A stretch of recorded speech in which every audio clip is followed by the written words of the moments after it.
girl rolling up, Uber black Cadillac, high heel boots, and a sexy body full of tats. Thank you. Okay. What'd you find? My pocket knife. Oh, that's a weird thing to be laying around.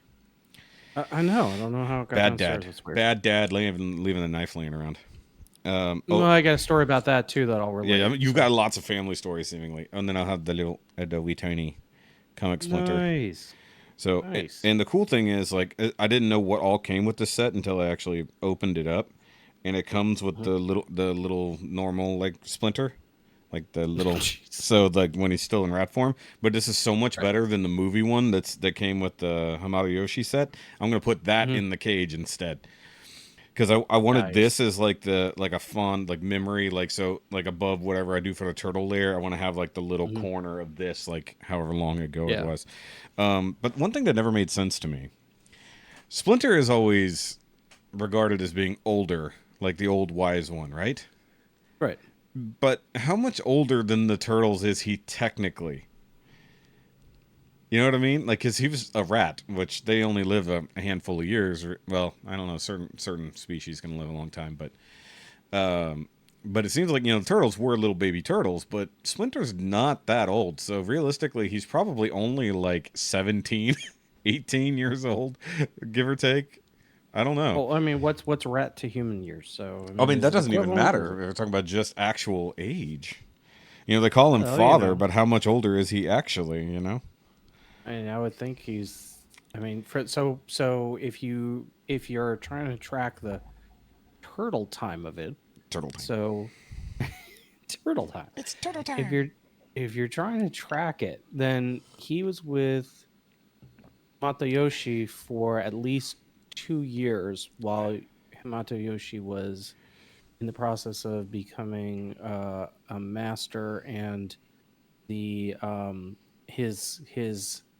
his relationship with Yuki, and then the eventual fight between him and Rokosaki, and he fled to the United States with Yuki. And so if you're translating that into time frames, so you figure Splinter was maybe small rat, got a couple years, maybe about 3 years, 4 years, which is not. I mean, that's okay for rat years. Yeah. Now, why he would age up into a grandfatherly type, I think, is the better question. Yeah. So that was what I was getting at. Right. So I did a Google. Which unfortunately relates to what's that phrase of the 80s? Stereotyping. Yes. So, but the thing is, like, if you're going by the cartoon, he actually was Hamato Yoshi who turned into a rat, not a rat who became sentient. True. So and this is funny. So the turtles are around 16 years old. So those versions of him being Splinter are 18 to 21 years old. Mm-hmm. So Splinter, as their old wise father, is legitimately barely out of college by human standards. But later on, when he's like actually like Hamato Yoshi, like he's significantly older. So then like he's in his 50s by the time he dies, right? Give or take. That is funny. But I think I know the title of the episode is going to be "How old is he in rat years?" or but what is it in rat years? That'll be the title. I think there might be multiple titles out of this, depending upon how my story is. Yeah, I'm starting there because I usually do 2 different titles, one for Patreon, one for other. And how old is he? And yeah. How old is he and by the way, guys, so welcome back to the Now You Made It Awkward podcast, episode 61. It's me, Shoki, here with Dormamu. Greetings, programs. Yes, he has returned.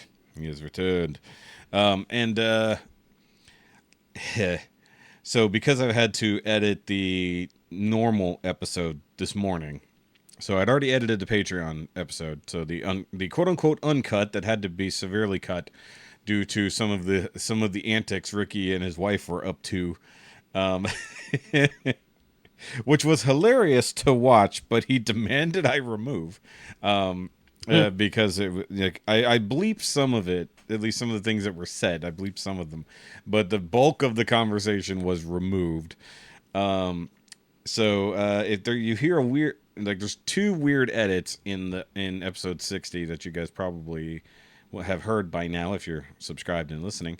And one of which is, like I described to you earlier, the not sure if the audio was recording properly. And then after that was we paused so that I could preface him for a conversation, and then we had the conversation while we were paused. So if we have time, I will bring that up to you today because he thought you would be more fit for the conversation. But Rikki, actually, it was a great conversation that no one can ever hear. And it's not like I cut it out. It was paused, so it was never recorded. And it sucks. But guys, make sure you do that like and subscribe thing wherever you are. Give us 4 stars or whatever if you're listening on podcast app, whatever that is. And of course, if you want to write in, you can do so at NowYouMadeItAwkwardMail@gmail.com, which I don't believe we have any emails this week because Jay actually left a comment. And of course, guys, we always read the YouTube comments because, well, at the moment there's so few.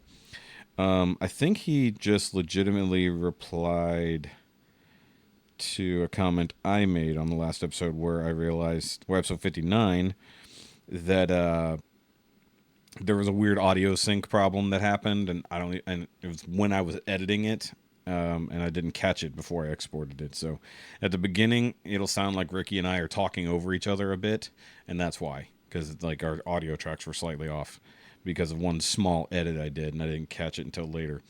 And then sure, blame Rikki since he talks over. I'm not blaming Rikki. I'm blaming me for editing around a thing. So like I edited, instead of just removing the same chunk of stuff from the same area, I edited it removing a chunk of conversation and then tried to make it sound clean. And then whenever I deleted that stuff, it closed the gap entirely. So things were out of sync. Like I moved it as it was cut, but when I deleted something else, it removed the gap that was left in its place. So that part sucked.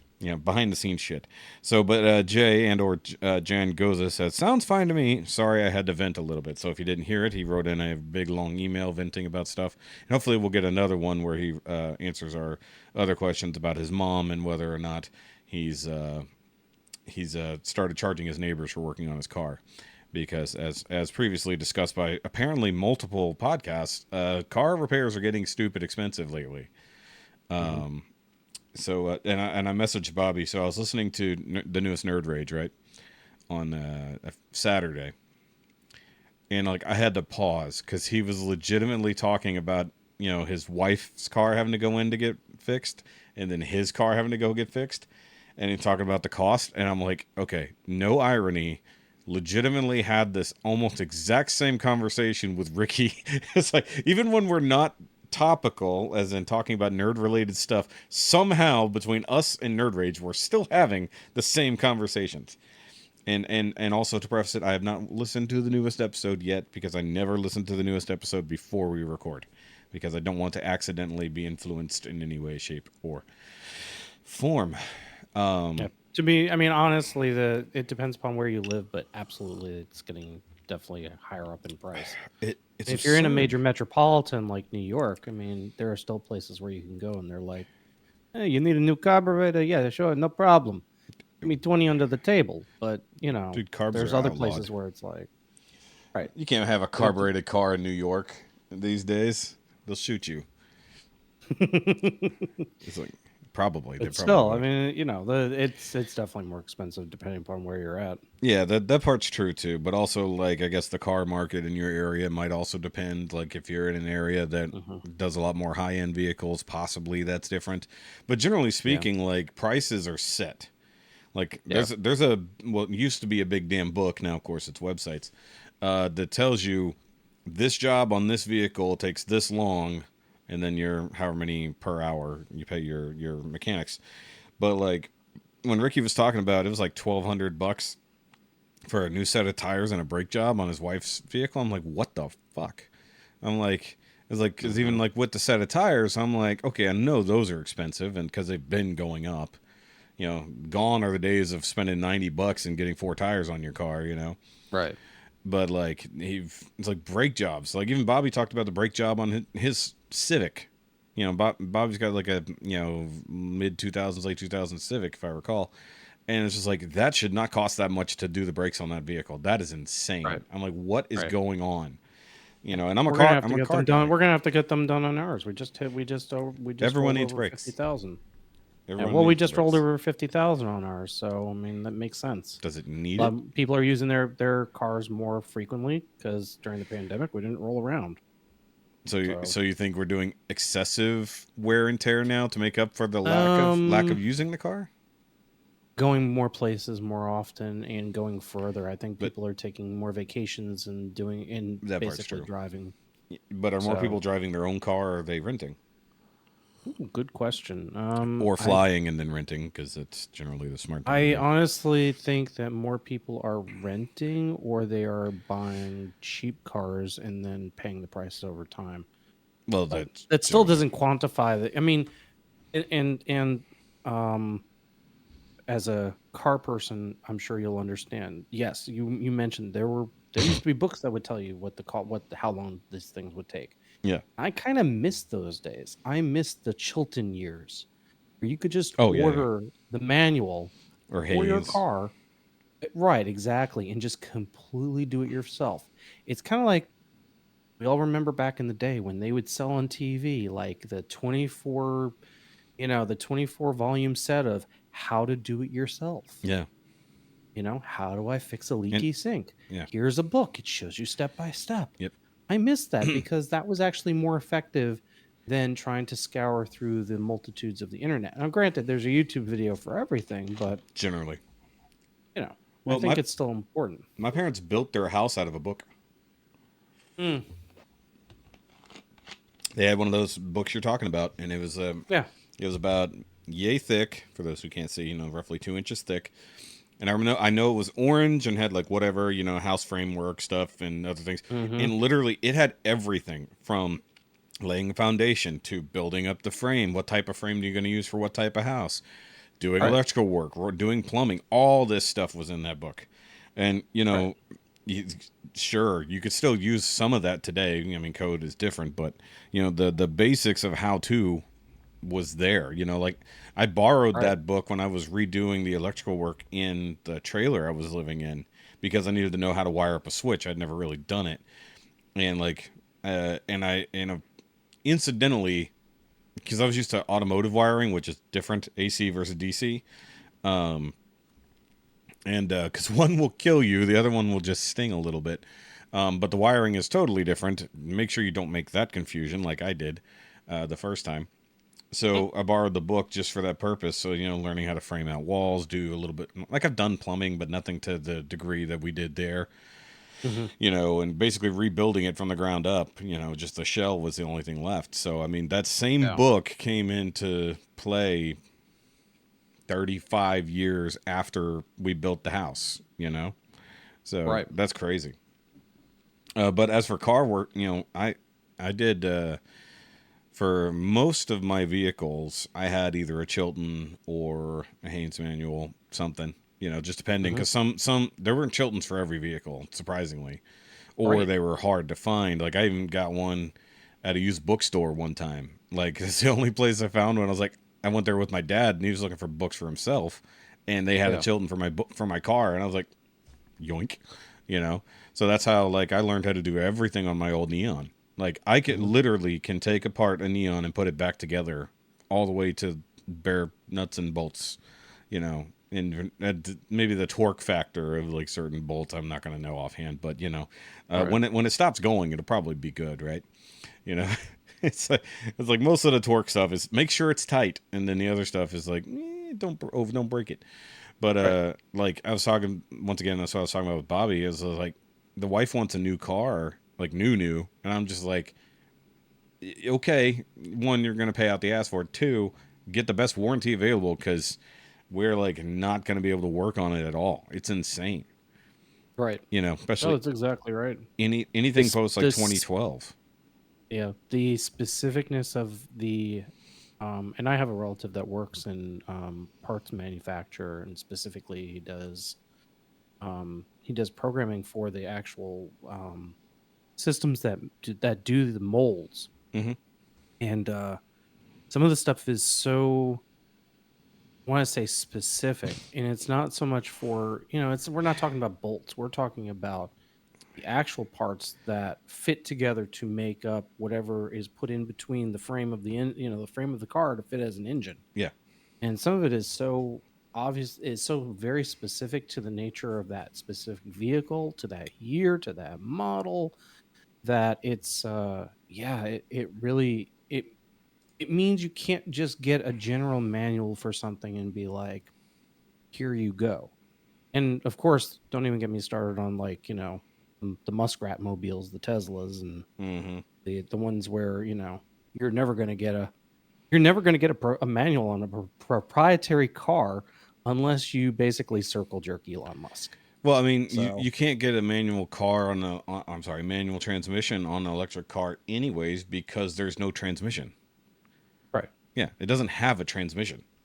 Just the motor is spinning the wheel. Like, good luck trying to figure out what's wrong with it. And speaking personally, like, I had a Prius for a hot minute, and while there are certain things that are obvious about the motor, whether or not it's something running or oil or whatever, like, there are certain pieces of it that I was just like, I have no idea what I'm doing with this. Dude, I'd be too scared to work on any kind of hybrid or anything that's got a buttload of batteries in it, because you cross something wrong. It's not like you're just going to mess up a couple fuses. You might explode the whole thing, Exactly. It's like you have a very, very, very, very small chance of blowing up a gasoline car.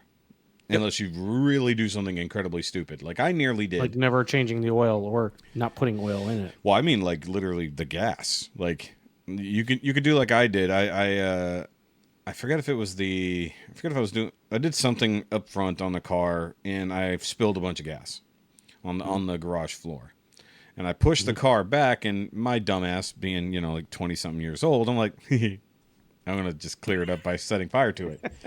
But when you have a puddle of gas, it doesn't burn as a puddle of gas. It burns your whole house. So right. I lit it, and then it just was woof, and now the whole garage is filled with pitch black smoke.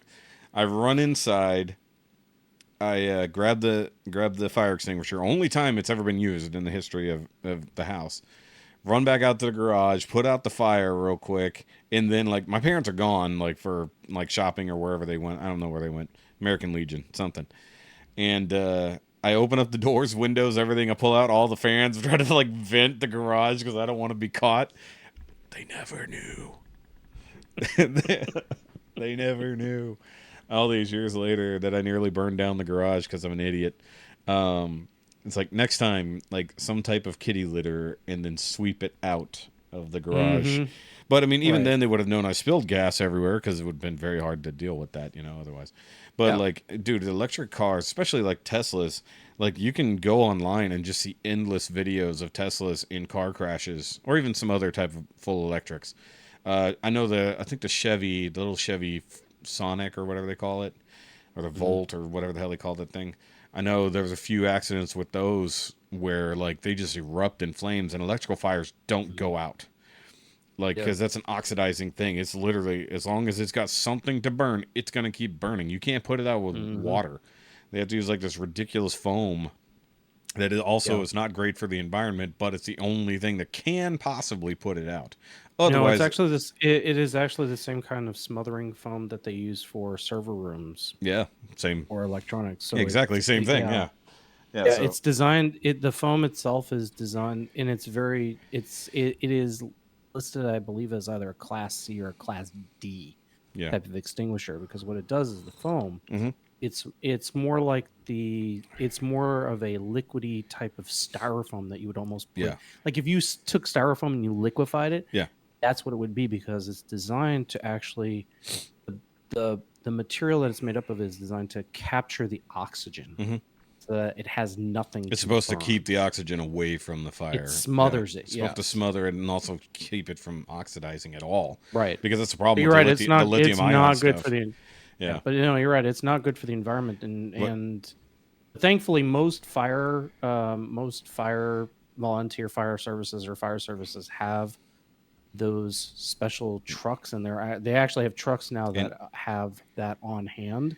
And now you have to have it more in great capacity to put out those types of cars. In like California, they have to have those on every possible truck then, because now that they're going as much electric as humanly possible, it's just that situation. Like, imagine if you have a pileup on the 405 of nothing but electric cars. Right. How long would that burn?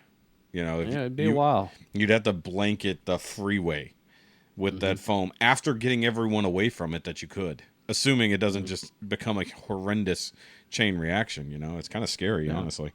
Well, this is actually a good segue too, and especially your story, to my story from yesterday. Yeah, I will let you go ahead and do that. I do have something funny to at least mention when you're done. Yeah. So yesterday afternoon, my wife usually makes up the dinners. She puts together a menu like a couple of days prior, so that she knows what she's got to get from the grocery, from Aldi, which is usually where we shop at. And so she had a recipe for, it was hoisin ribs. So it was a pork rib recipe. Sounds good. And you're supposed to start off with slow cooking it. And then once you're done slow cooking it for a couple of hours, then you take it and you put it on the grill. So basically you get that softness on the inside, and then you put it on the grill and you get that crunch, that crispness on the outside. Yeah. Well, it was already starting to kind of be a flop, because she got out of the slow cooker and she starts pulling it out, and of course the slow cooker had cooked it a little too much, and so it had, like, everything was falling off the ribs. The meat was just falling off. So she got all the meat off, and that was, she was like, well, what am I going to do now? I got to grill this. So she had taken a wire rack, and we started up the grill on a very, very, very low setting. Okay. And she put it on the grill. Now, here's the preface to this, and this is where we should have looked before we leapt. We already knew that the grill needed cleaning. We're heavy grillers in our family. We use it quite often for a lot of meals, at least once a week, at least. And so it already needed a cleaning. Usually, like I replaced all the elements before the start of the summer, and that needed to be replaced. So all of the covers I'd replaced with new ceramic covers. I've got a new bottom for it. I even put down an aluminum tray to catch all the stuff, so that it would be easier to clean. And it was operating great, but you get that buildup over time, grease and whatever, and it needs to be cleaned, because you get it up too high, and obviously the stuff is gonna start burning. Yeah. Well, this turned out to be the last straw, because literally I walked back to my desk to look at something, followed by the kids going, "Dad, come on, hurry up, Mom needs you." And I said, "Why? What's wrong?" And she goes, my daughter goes, there's a fire outside." And so I walk out there. My wife's like, "Where's the fire extinguisher?" "It's in the pantry." We've had this fire extinguisher for at least 9 years. Sure. Since our first house. Ever since really our first house. And so she's like, "Where's the fire extinguisher?" Grab the fire extinguisher. And I'm like, "Well, maybe it's not too bad." And I open it up, and I kid you not, just like you had described, black smoke rising from the depths of our grill. I mean, she had already turned off the gas. We'd already got it off. I moved the grill away as from where it was at, closer to the house, or further away. Yeah. But it was still like, I'd opened it up, and it was like this giant inferno coming from the grill, just as a column, like that column, like they had in Raiders of the Lost Ark, just going up to the heavens. And so she grabs the fire extinguisher. She's like, "I've never had to use this." And she goes, "What do I do?" And I said, "Pull the pin, hand it to me." So she pulls the pin out, she hands it to me, and I just do one of these, and I just like pointed at the grill, and I'm just like, "Shh." And I just let it go, and I let it go, and the kids are watching me, and they're amused more than anything. At this point, it's fun, right? Not terrifying anymore. Close everything down, get the flames out, and then I'm just like, Oh yeah, I hadn't said anything to this point, and the kids. I look at the kids, and the kids look at me, and they're like, mouths open, and I then go, shh, shh, until the extinguisher was completely done. Of course you did. So suffice to say, our grill survived. I already hosed it down. I was gonna say, did it though? The dogs had a lovely time just smelling all that barbecued meat, which was now just charred to a crisp. The grill survived, thankfully, but it does need a full degreasing. And yeah, dinner was definitely done. Ordered online. It was definitely ordered on. Yeah, we went Thai. I was gonna say, it's like, what did you DoorDash? We went with Thai for the wife and I, and nugs for the kids.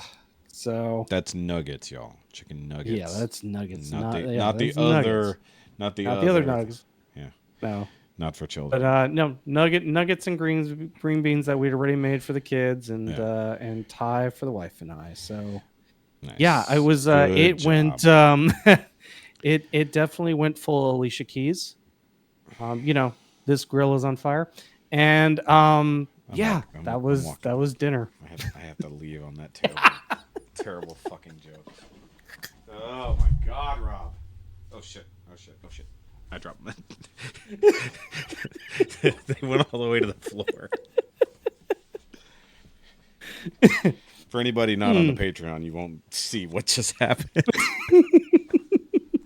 Join the Patreon, by the way. You can see the full uncut version of this, where you'll actually see an image of Rob's post-coital barbecue pit after Rob money shotted the barbecue pit to death.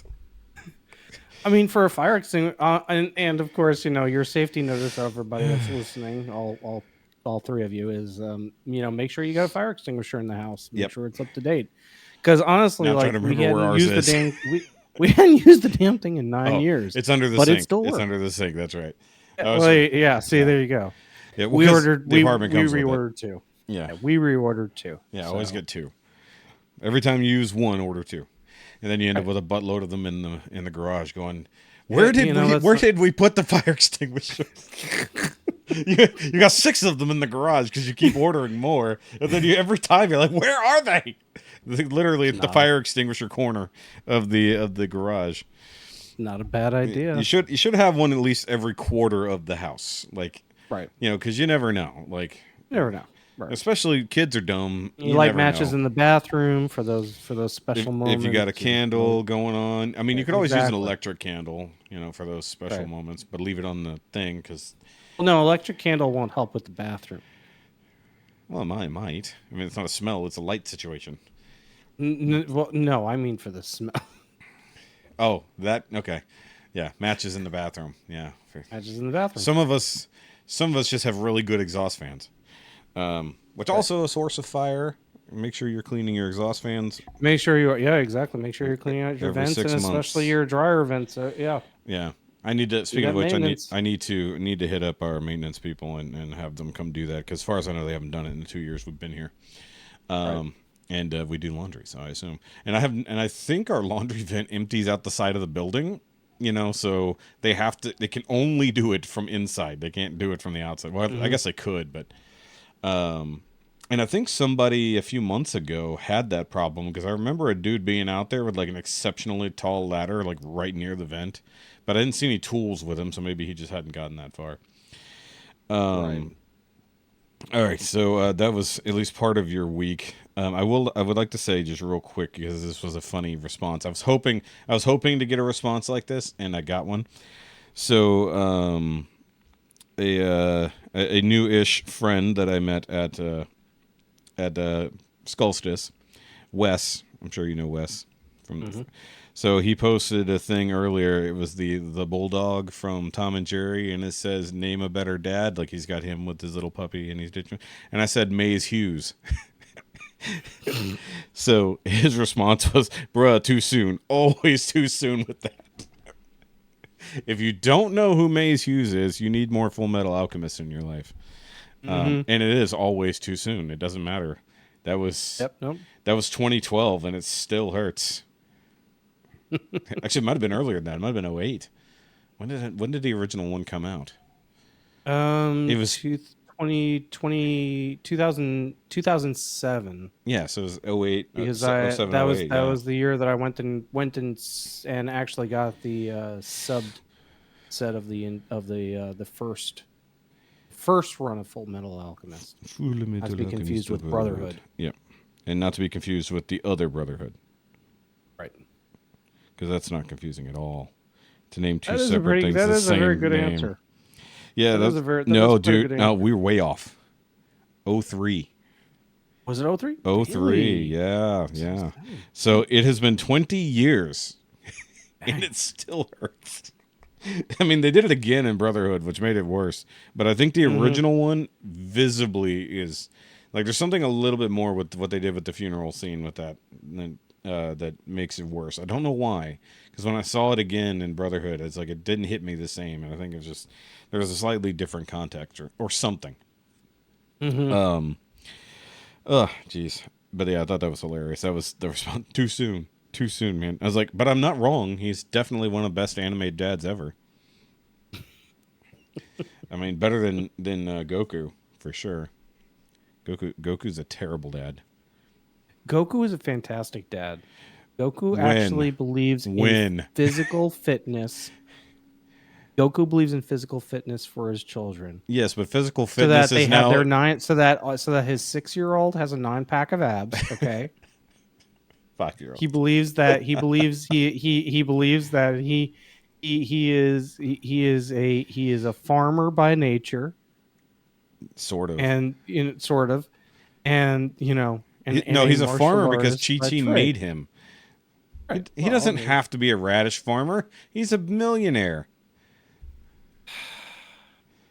Listen, canonically, it's not every dad that becomes a semi-god, but can also basically come back from his sabbaticals, rail his wife, and he's rail dead? His wife. Well, yeah, come back from the dead too. Rail his wife, get her knocked up every other series. He doesn't understand his children at all. DBZA definitely pointed that out during the Cell Saga. It's like it's like his father who spends half of his time training and the other half dead. It's like that's not wrong. It's like, have you ever stopped to ask your son what he wants? And he's like, well, he went in with training because he wanted to spend time with you. Maybe it's just part of a bigger scheme. He's trying to protect his family through tax evasion by dying. No, that was Krillin. That was Krillin who was collecting on insurance fraud because he died. He took out a life insurance policy that paid out triple if he died in space, and then he dies on Namek and collects it when he comes back. And he files it under as Juan Sanchez as his beneficiary. It's canon to me, okay? DBZA is more canon than actual Dragon Ball at this point. What's truly sad is if given an opportunity, I'm sure that we would see Elon Musk developing a capsulized car where you just push a button and it pops out. Dude, whoever manages to invent Capsule Corp on it, like in reality, will own the world. Like, because it ends everything. Like every possible problem you have is ended by having Capsule Corp tech. I can't talk. Which is why Dr. Briefs is, well, the richest human on the world, Right. And then he just completely disappears, or maybe dies. Who knows? They also have talking pigs in their universe, and they have a dog that's king. Right. Exactly. And dinosaurs. Even though apparently those are supposed to have been wiped out by Beerus because they pissed him off because they didn't make a good enough meal when he came to visit Earth, so he wiped out the dinosaurs. Apparently, I didn't know that was actually part of the story, but that came up. And Satan looks like Harrier Burt Reynolds. So, which Satan? Mr. Satan. Oh, Mr. Satan. I thought you were talking about Deborah because he is the Demon King with his ridiculous hairline question mark. We're not even sure if it is hair. It's just a black triangle on It's his forehead. It's not. It's just pencil marks. If anyone has any clue what we're talking about, comment down below. Search DBZ or Goku, and make your own conclusions. No, I think Ichigo's dad is slightly better. Slightly better. Technically, as raising his kids and being a part of his kids' life, that's he's better. That is, though, unfortunately, a standard trope. My dad is something, does not reveal it to me until episode 45, and 145. failed to tell me for the first 18 to 19 years of my life. Yeah. Well, I mean, that wasn't his fault. His power only just came back when he finally revealed it to Ichigo. It's part of that whole thing. Speaking of which, Bleach is back again. The second core has started, so that's back on the 1,000-Year Blood War arc. Still need to watch that. You should. It's really good. I know. They've actually added just this first episode back in the new chunk because they're doing it in little chunks now. They already added context and things that weren't seen in the manga, so that's awesome. I like it when they take the chance to build on the story that's already gone instead of just replacing it, which is nice. Something I haven't mentioned recently is that I've been watching Jujutsu Kaisen, which is fine, but takes a weirdly long time to kind of get rolling, and like you kind of don't care about stuff for like at least 3 episodes, because it was a very weird. It's a very weird series. I like it. I like the characters, especially now going into season 2. It's interesting because season 2 just started. But it's fun. It's definitely different. A slightly different trope. In the good guy has the evilest thing ever inside him. It's a little bit different. The power scaling is definitely different, but like it just the world is weird in and of itself. But I appreciate it. Other things been watching recently on Netflix specifically, Barbecue Showdown. So when you were talking about wanting to use your grill, that came to mind. That's why you reminded me that we'd been watching that. So, and there were fires. There were both fires and then flameouts, which were pretty bad. So it's a barbecue cooking show. But it's basically like Forged in Fire, but with meat instead of knives. I mean, there are knives, but they're not making the knives. They're making the barbecue. Right. So it's pretty good. Like Grill Masters, just on it's Netflix. like Grill Masters, but different because like it's gotten more of a reality TV competition to it. Mm-hmm. And so it has all the things like, oh, it's the mid thing challenge that's gonna fuck you all up, that kind of stuff. But like because it's all barbecue, it's more interesting. And then later they start really messing with people because they like at the beginning it's like, okay, we're going to check everybody's skills and all this kind of stuff, and you've got a wide range of people, like people who've never been on a competition, people who've been competing for 20 years, people who've barely cooked anything outside of their own backyard grill, and these aren't pros really. Like these are mostly backyard barbecuists. They're not like these huge world-renowned pros. And it was a lot of fun watching it because like the challenges push them all out of their comfort zone, and that's when it's fun. Like what shit can they come up with what they were given, right? Especially near the end, they had a challenge that actually might have been the end. Either way, they had a challenge where it's like, okay, so you've been grilling the way we grill in America, so now you're gonna get 3 different types of grilling that exists elsewhere. And we're going to randomly assign you one. One was Japan. One was like Middle East area, like just kind of that general area. And then another one was, what was the other one? I'm forgetting. But Morocco. Like, so it's very interesting because not only did they have to learn how to use the things they've never seen before, like, because they gave them the stuff to do it on. Like they had to figure that out, and then they also had to figure out recipes that could be made with, with that in mind. So that was really interesting. So challenging them not just as barbecue people or just judging them on their barbecue week to week, giving them interesting challenges as chefs in the same manner. So it was fun. The final challenge was insane. I won't spoil it for anybody who wants to watch it. there's nothing I would want to do ever. Like some of the other stuff is like, I could do that. And this was like, nope, not even going there. And then we started watching season 2, which has really like ratcheted it up like right at the beginning. Like they added an entirely new layer of difficulty. So they got to, you know, they always got to step it up. They always got to do the newest crazy thing. Also been watching, I think it's called Alone, The Challenges or something like that. So it's a spin-off of the show Alone. But now they're like the previous contestants can now challenge each other. They're like given a thing and they're given limited tools and they got 3 days to accomplish a goal. So the first one is build a bridge. Well, that's not the first one, but you know, one of them. It's like build a bridge that's at least 12 feet long, can hold your weight, and you can walk over at least 5 times. But you've got to use natural stuff.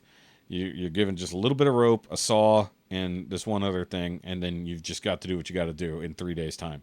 So that's actually pretty fun. Like once again, it's like Alone is a good show, but like actually seeing them challenged on their skills that they applied in the show is pretty fun because they're all in different areas.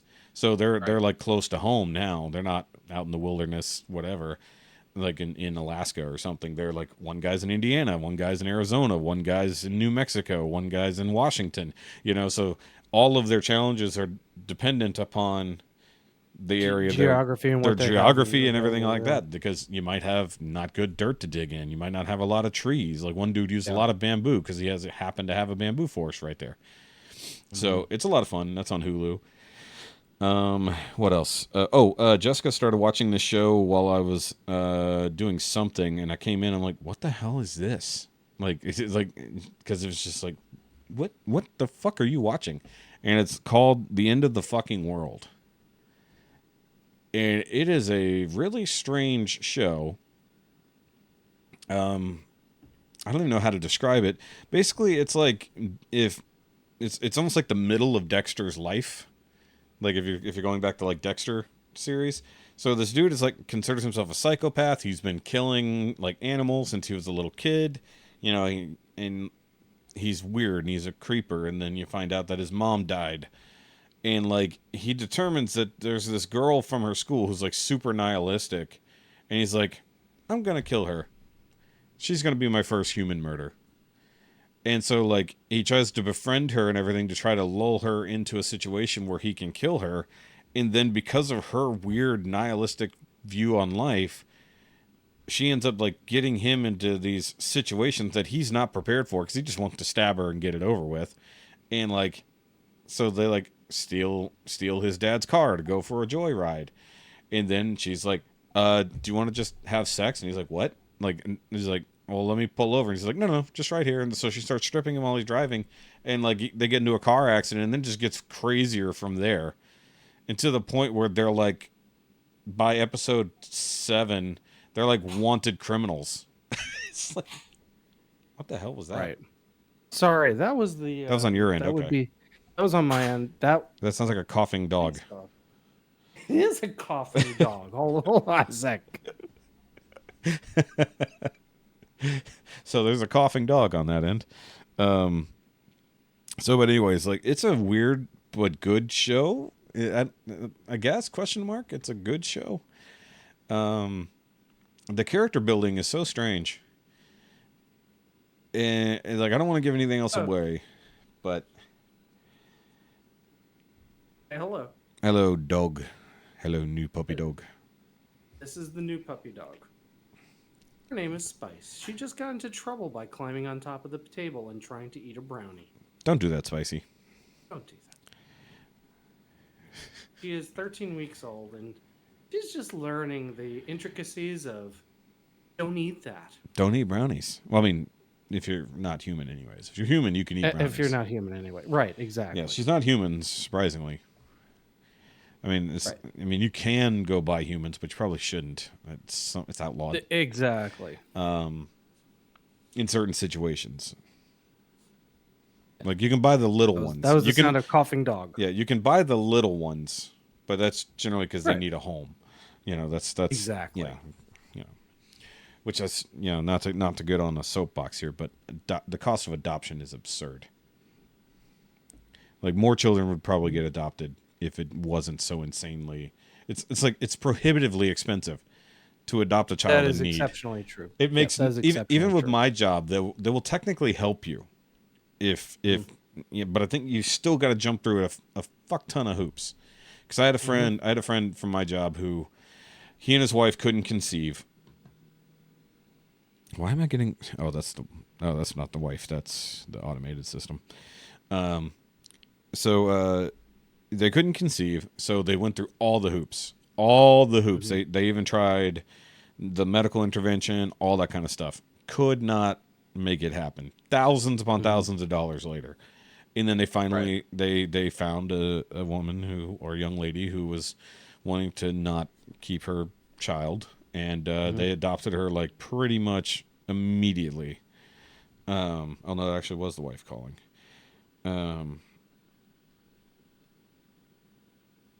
But it cost them so much money. Like first all the fertility stuff, and then to actually adopt a child.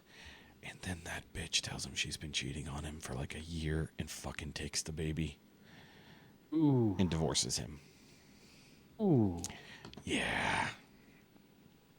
Ouch. All right. Yeah. All right, hold on. Let's pause for a second because the wifey needs to talk to me about something. So Are we still paused? We're recording again. Oh, we're recording again. Yeah. Okay, Do you good. need to tell me something otherwise? I do. Okay, I will pause again briefly. Just briefly. So the Dormamu can tell me a secret. It's a secret, y'all. Okay.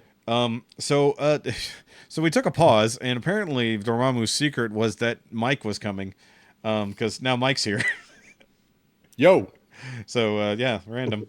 So we ended up with a random Mike. Hi, everybody. I can't get a normal cast together ever, but when I expect one person, I usually end up with two. It makes no sense. So either way, yes, we are making sure My we are milkshake back. brings all the mics to the yard. Well, somebody had to fill this segment in with mirth and merriment. So you came. That's right. Nah.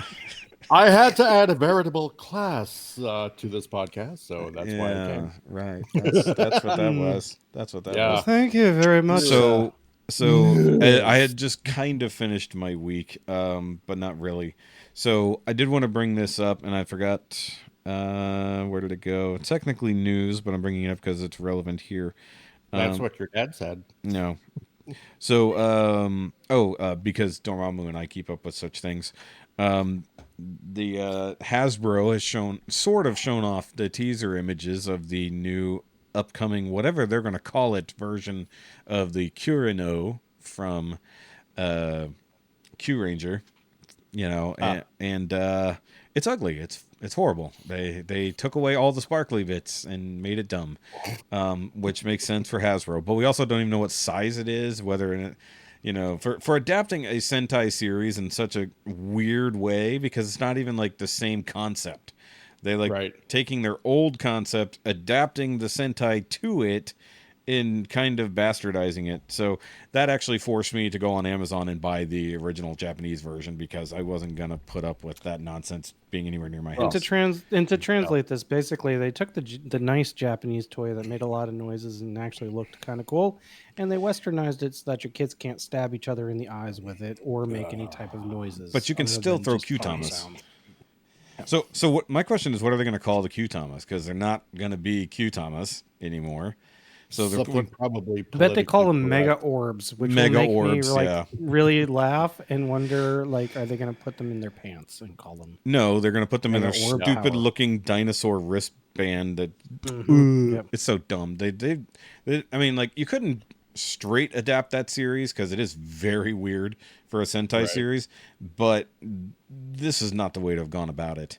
It's like, we're going to keep the dinosaur theme, sort of, but we're going to apply all the galactic stuff we want to pull from Q Ranger. It makes no sense. Well, the current season of Sentai that they're playing is probably going to be the next one that they westernize. Why? Why would they do that? Because King because Odger the is gimmick, so weird. Because we've angered the common it's a gods, sword with a poppet on the sword. So no. Basically, you take it out and you do pop it, pull it, push it. Just stop. So it's perfect for kids. Stop, please. They won't adapt that properly, anyways. Like it's a Sure they will. but King Alger is also bugs. Like they're not gonna bring full on bugs over here. Kids love bugs. Kids love bugs. Kids love dinosaurs. Kids aren't buying these toys. Weird adults are buying these toys. Like they buy the kiddie versions, but like you're not gonna buy that inner child and buy the bugs. No, I don't want the bugs. I mean, so here's the other thing they're doing. Apparently, they're keeping the Lego stuff, like the weird like Lego Zord thing that they did with the previous like Dino Chargy. I don't know what it actually was. Dino something. Who cares? Dino Charge, I believe. No, it wasn't Dino Charge. It was another one. But Dino, yeah. Fury. It had to have been Fury. Dino Fury. Yeah. So with Dino Fury, the Zords combine using Lego ports. Like, you take it apart and you stick it back together wherever the Lego bits will stick. They're carrying that on into the Q Ranger stuff.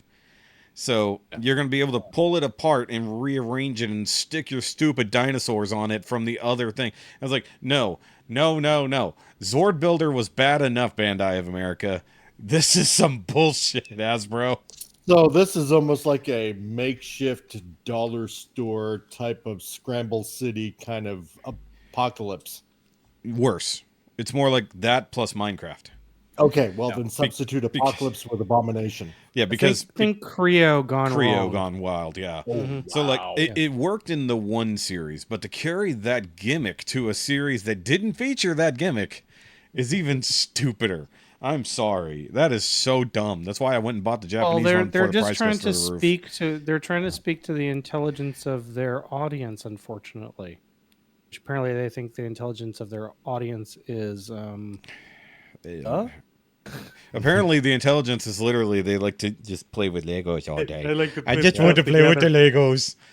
And nobody should watch what we just did on camera there. I feel so special. Yeah, I feel so special. Can you hand me my Lego Zord?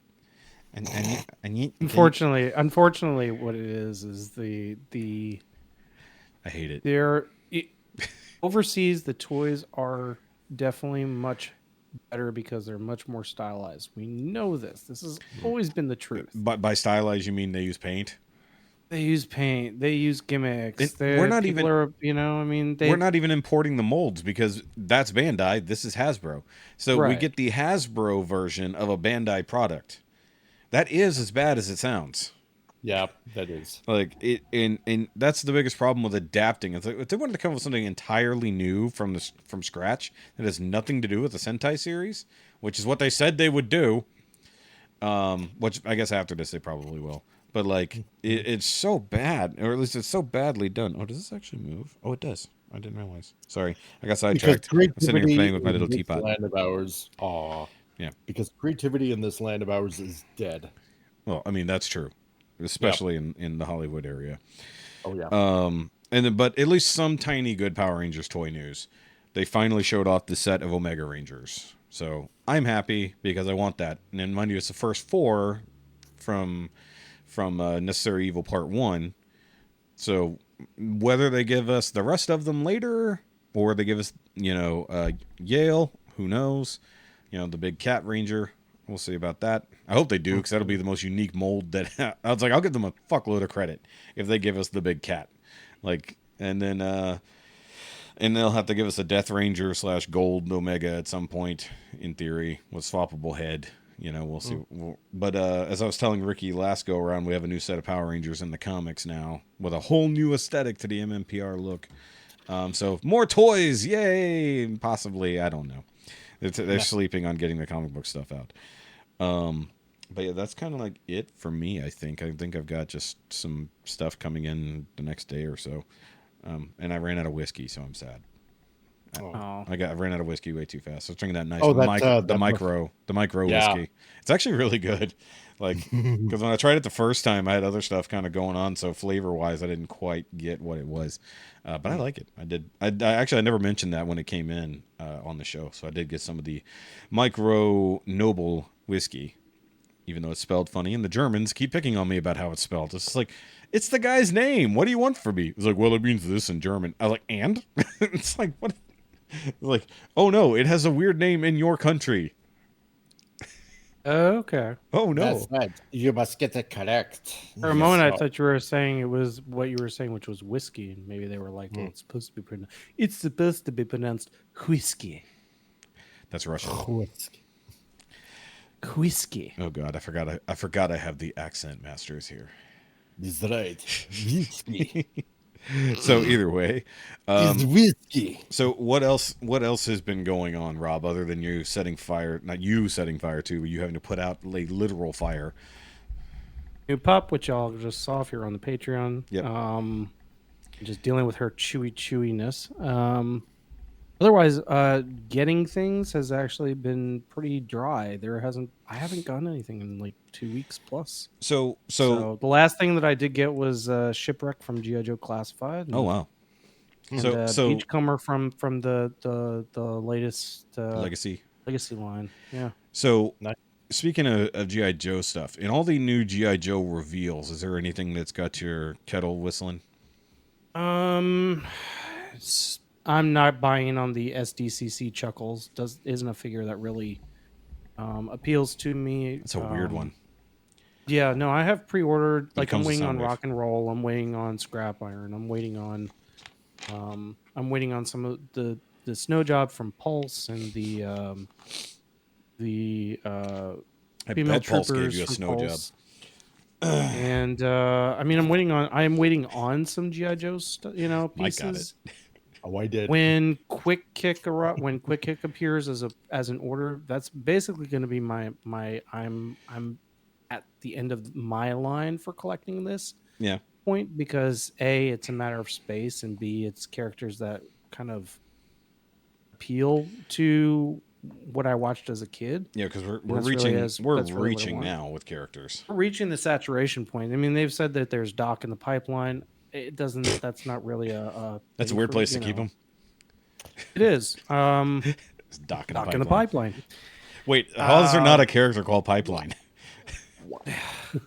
It's like Tunnel Rat isn't as I like the Tunnel character more in Renegades than I did in the original RAH. So we haven't really talked about this. What about the new the Dreadnoks Soundwave crossover vehicle?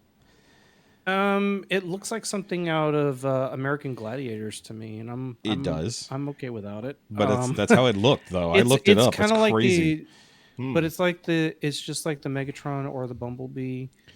Looks good on paper, but the actual conception into a toy or where it fits into my shelf, there's not a place for There's it. no place for that. No.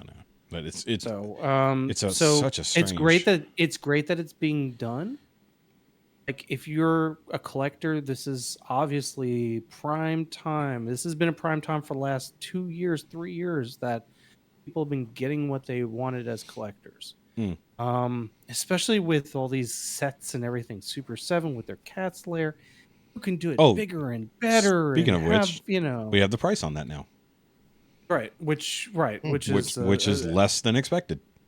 Exactly, it is less than expected. At $750, that's a steal for anybody that actually. $650 plus 100 shipping. With 100 shipping. What if I wanted to pick it up? That's a steal for anybody that has the space. That's really where it boils down to. If no you one can't has the hang space. it from the ceiling, you don't have the space really. Because if you've already put Unicron, because if you Cat's Lair Unicron, dangling on fishing wire, you have like Motu sets, you're already out of room. Unless you have an entire room dedicated to that stuff that's the size of a basement. I mean, it's clearly not going to be to scale with like the Thunder Tank, because that would be absurd. But it will still be cool if you have a whole table dedicated to like your Cat's Lair, and then you have your Thunder Tank parked out front, and then everything. As long as they, I mean, honestly, if the way I feel about my collection, and you can see from the crowding, is that if I ever went into a collection critique with Bobby, I would just get fucking roasted. Of course. And so, I feel like if I'm going to get hell? if my shelves are going to be so crowded with stuff, I don't need more to basically enhance that. At The least whole point of getting bigger sets is to enhance the aesthetic of what you're collecting. There it goes.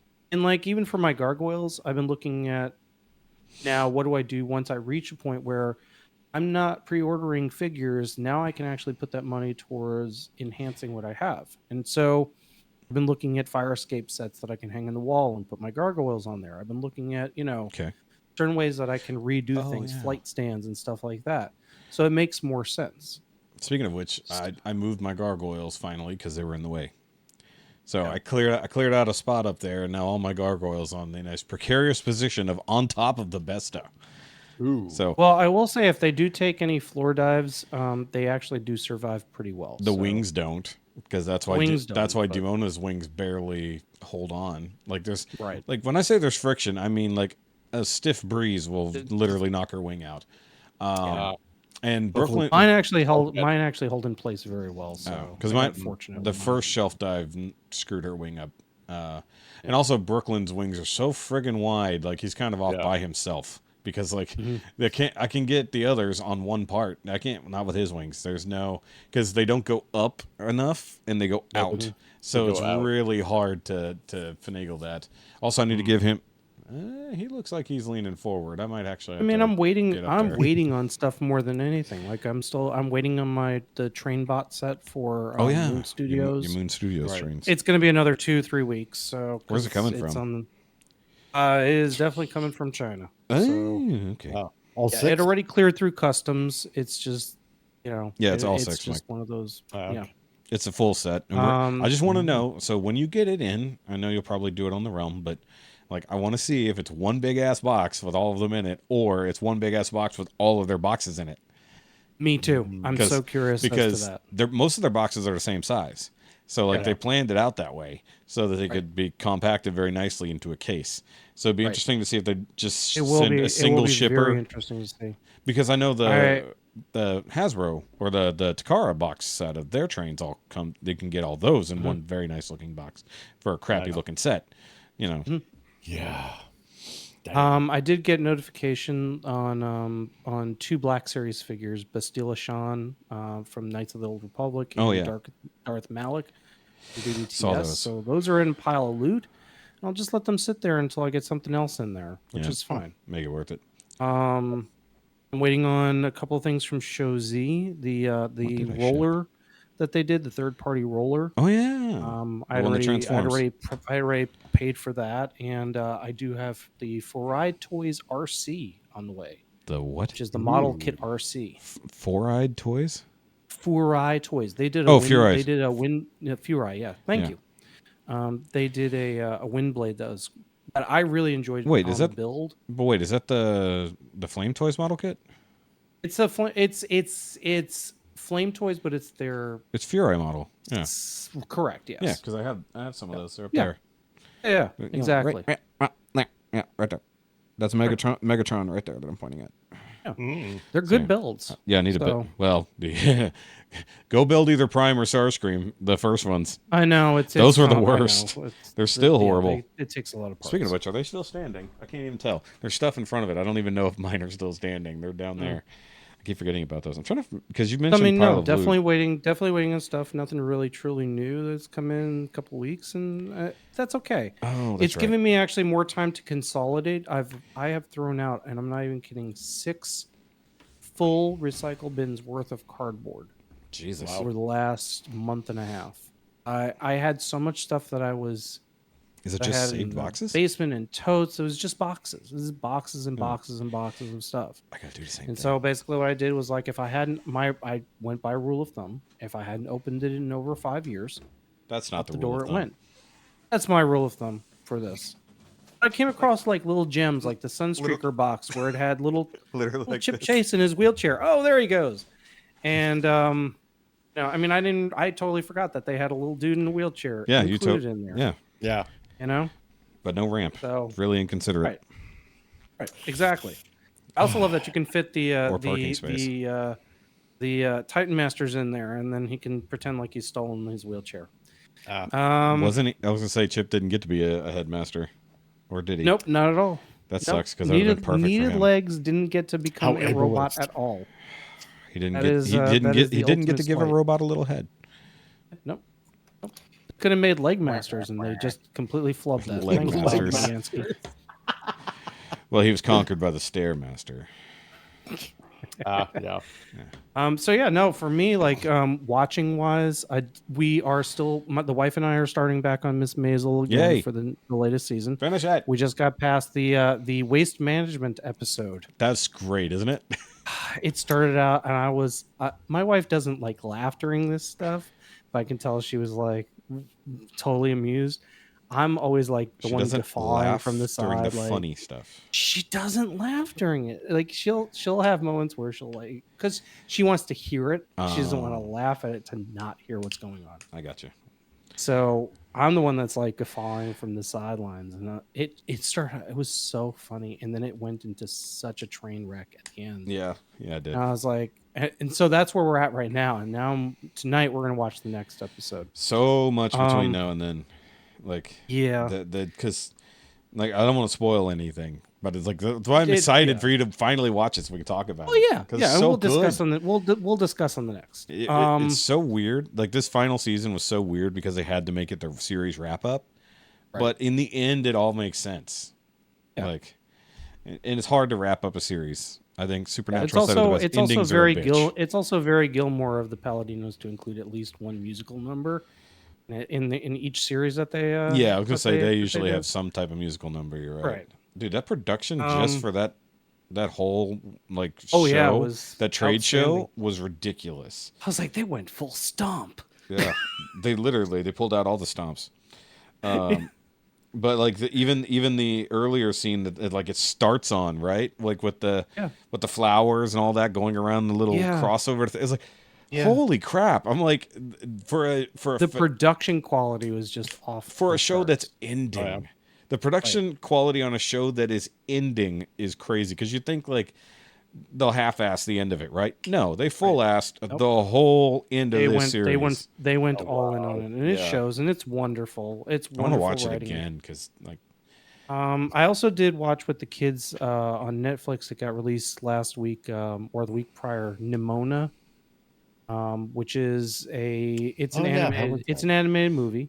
Is it about a little girl who gets sick with a lung disease? No. It is set in a alternate future where technology has advanced, but the feudalistic age of knights and castles still remain. Yeah. And in this case, the main character Nimona, she's a shapeshifter. Got it right here. She's a shapeshifter, and so she befriends this knight who has been accused of a wrong, and it's voiced by Chloe Grace Moretz and Riz Ahmed, who was in Bohemian Rhapsody. I believe Ahmed is. Voice work is really good. The movie was enjoyable. Like my kids have legit watched it 5 times. I'm watching the preview right now. The face my she kids have just watched made. it like 5 times already and really enjoyed it. What is? They also watched through or binged through, and I watched some of it with them. The latest season of Is It Cake? Oh yeah, but we did watch that. We watched all of Is It Cake too.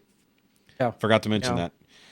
Way better than the first season, in my opinion. It was way better than the first season, but I feel like it was also more expected. What do you mean? Like, at least with the first season, there was that element of unexpected, like, oh, what are they going to try to make them do? Point. What are they going to? Yeah.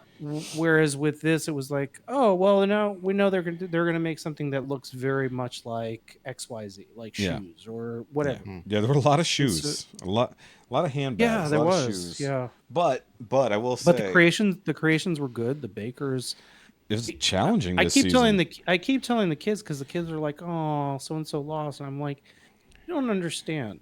Just by them being on the show and showing what they can do, these bakers will wind up getting so much work that it will feel like they didn't even need to win the prize." And that one dude was what 20, 21, and like had only just learned to bake at home, and like this was his first anything, and he was pretty Corterius.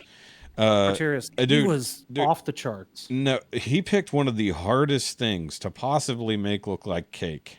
Unfortunately, it didn't work out for him in the end. But like Dude, like that was the interesting thing about this season is that some of the objects they gave to replicate were small.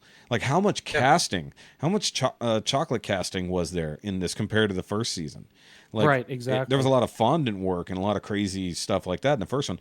Everybody was doing molds. Everybody, Right. that VCR, like that was crazy. Right. The cell phone. Part of it though, and this is the thing about and just from personal experience, like when you're making cakes. something like that, using fondant doesn't fondant tastes like crap. It I does. mean, It all of tastes us like have crap. had fondant on a cake. It tastes like crap. Even Which with is why some modeling flavor, chocolate yeah. is so much. Modeling chocolate is not as easy to work with. It's easier to match for color. Yeah. And it actually tastes. It's good edible comparatively. if it's paired with a cake that works. Yeah. And like, that's the secret. yeah, and like, because the weird thing is you can, and maybe there was a series about this, but you easily could have called it "Is it Chocolate?" because like, Right. Because like some of these things were just straight modeling chocolate molds over a cake base, almost. Yeah. And there is actually a show like that, like a reality. I thought show there where was it's that, something about chocolate chocolatiers. modelers. Yeah. Yep. Chocolate, Yeah, I right. saw that. It's like chocolate modelers or chocolatiers, and it's run by that guy that does the Oh, that's right. TikTok videos. That's right. That is right. Okay, I have seen it then. Yeah. He's a French word is pâtissier. Yeah. Yeah. I saw And that he as does a incredible pâtissier. work, and Oh, yeah. So I mean, some of the work that they do is just Because I mean, outstanding. it's basically they treat chocolate like resin.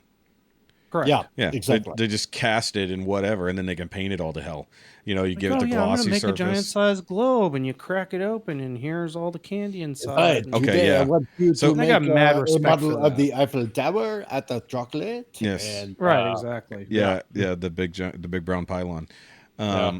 But the other show that I was missing that came out same time as Is It Cake 1 was the one where it was like one cake, one engineer, or one baker, one engineer. I forgot what that show was called.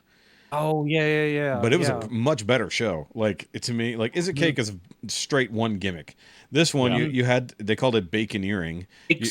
Was it Bake Engineering or was it Bake Squad? I can't remember. Something like that. I don't remember exactly what it's called, but they called them. There's one called Bake Squad that is also kind of like that. I'm not sure. I don't think it was called that, but Bake Squad has a new season out too, and basically they make stuff for they're basically competing to make different event pieces for really rich people. oh yeah, I remember those kind of things. Let me see if I can find it real quick. Oh, it was Nailed It. Yes, No, it wasn't. Yeah, No, was it? No, Nailed It is something. Yeah, Nailed It something was different. Hold completely on, hold on. hilarious and different. Baking Impossible, possibly. Maybe that might be the name. Let me go look. It was Baking Impossible. Yep. So I've seen that. yeah, so that one was great because they had to make something that worked. Yeah. And was also made of cake. And they had, you team up your engineer and your baker to make this stuff work. And some of the teams did not work because of attitude, but like they were on the same level brain wise.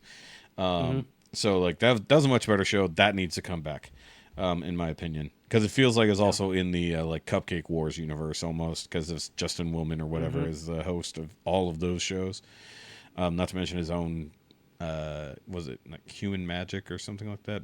Brain Magic, whatever, because he's a magician along with being a comedian / actor, so he's got a whole show on that. What else you got? Movies? Any movies recently? Not since The Flash.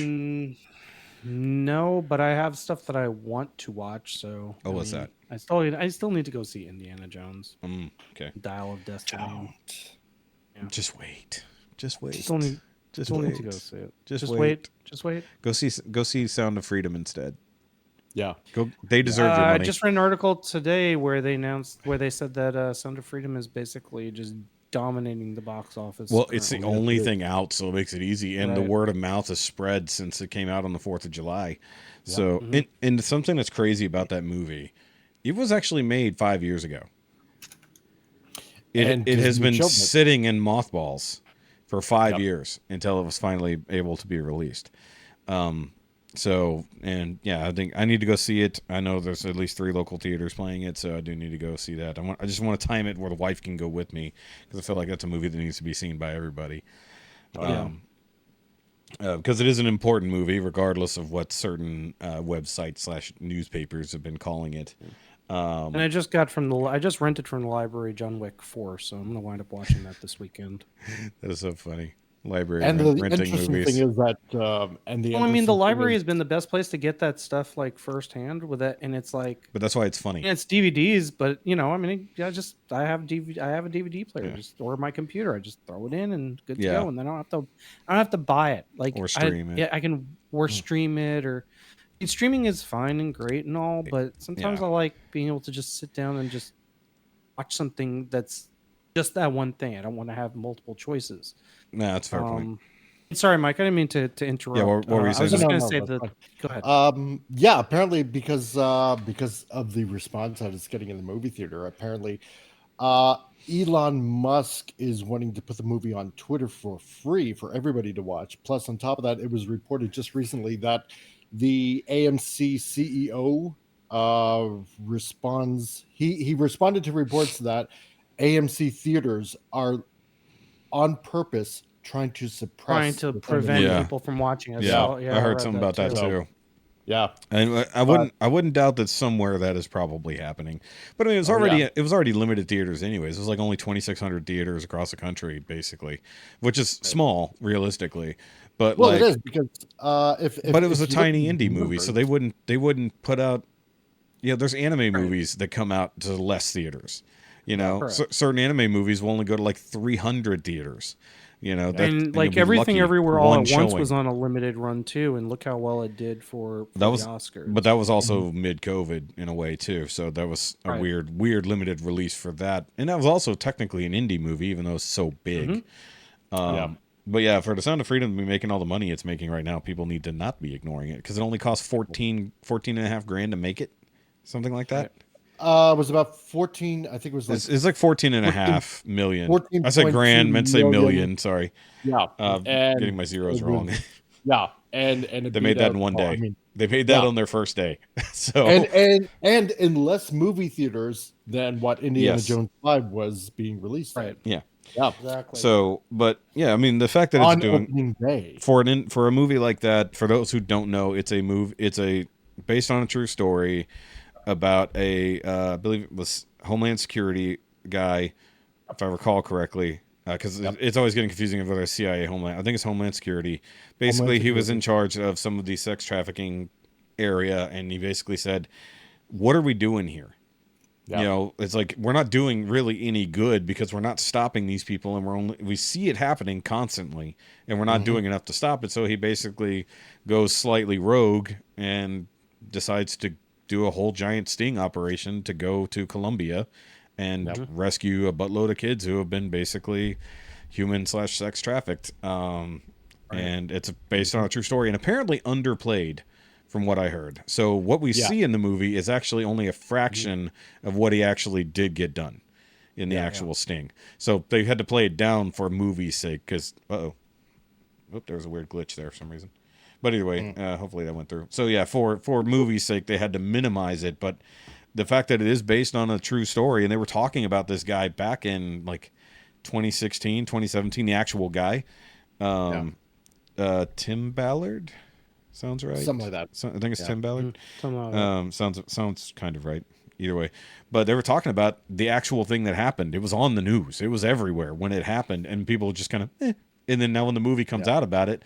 The fact that anyone has the balls to talk shit about it is like, if you don't like the movie, you don't like the movie. But the fact that it's being called a QAnon-based movie, it's like, what the fuck are you talking about? Like, why are you bringing politics into a movie that has nothing to do with politics?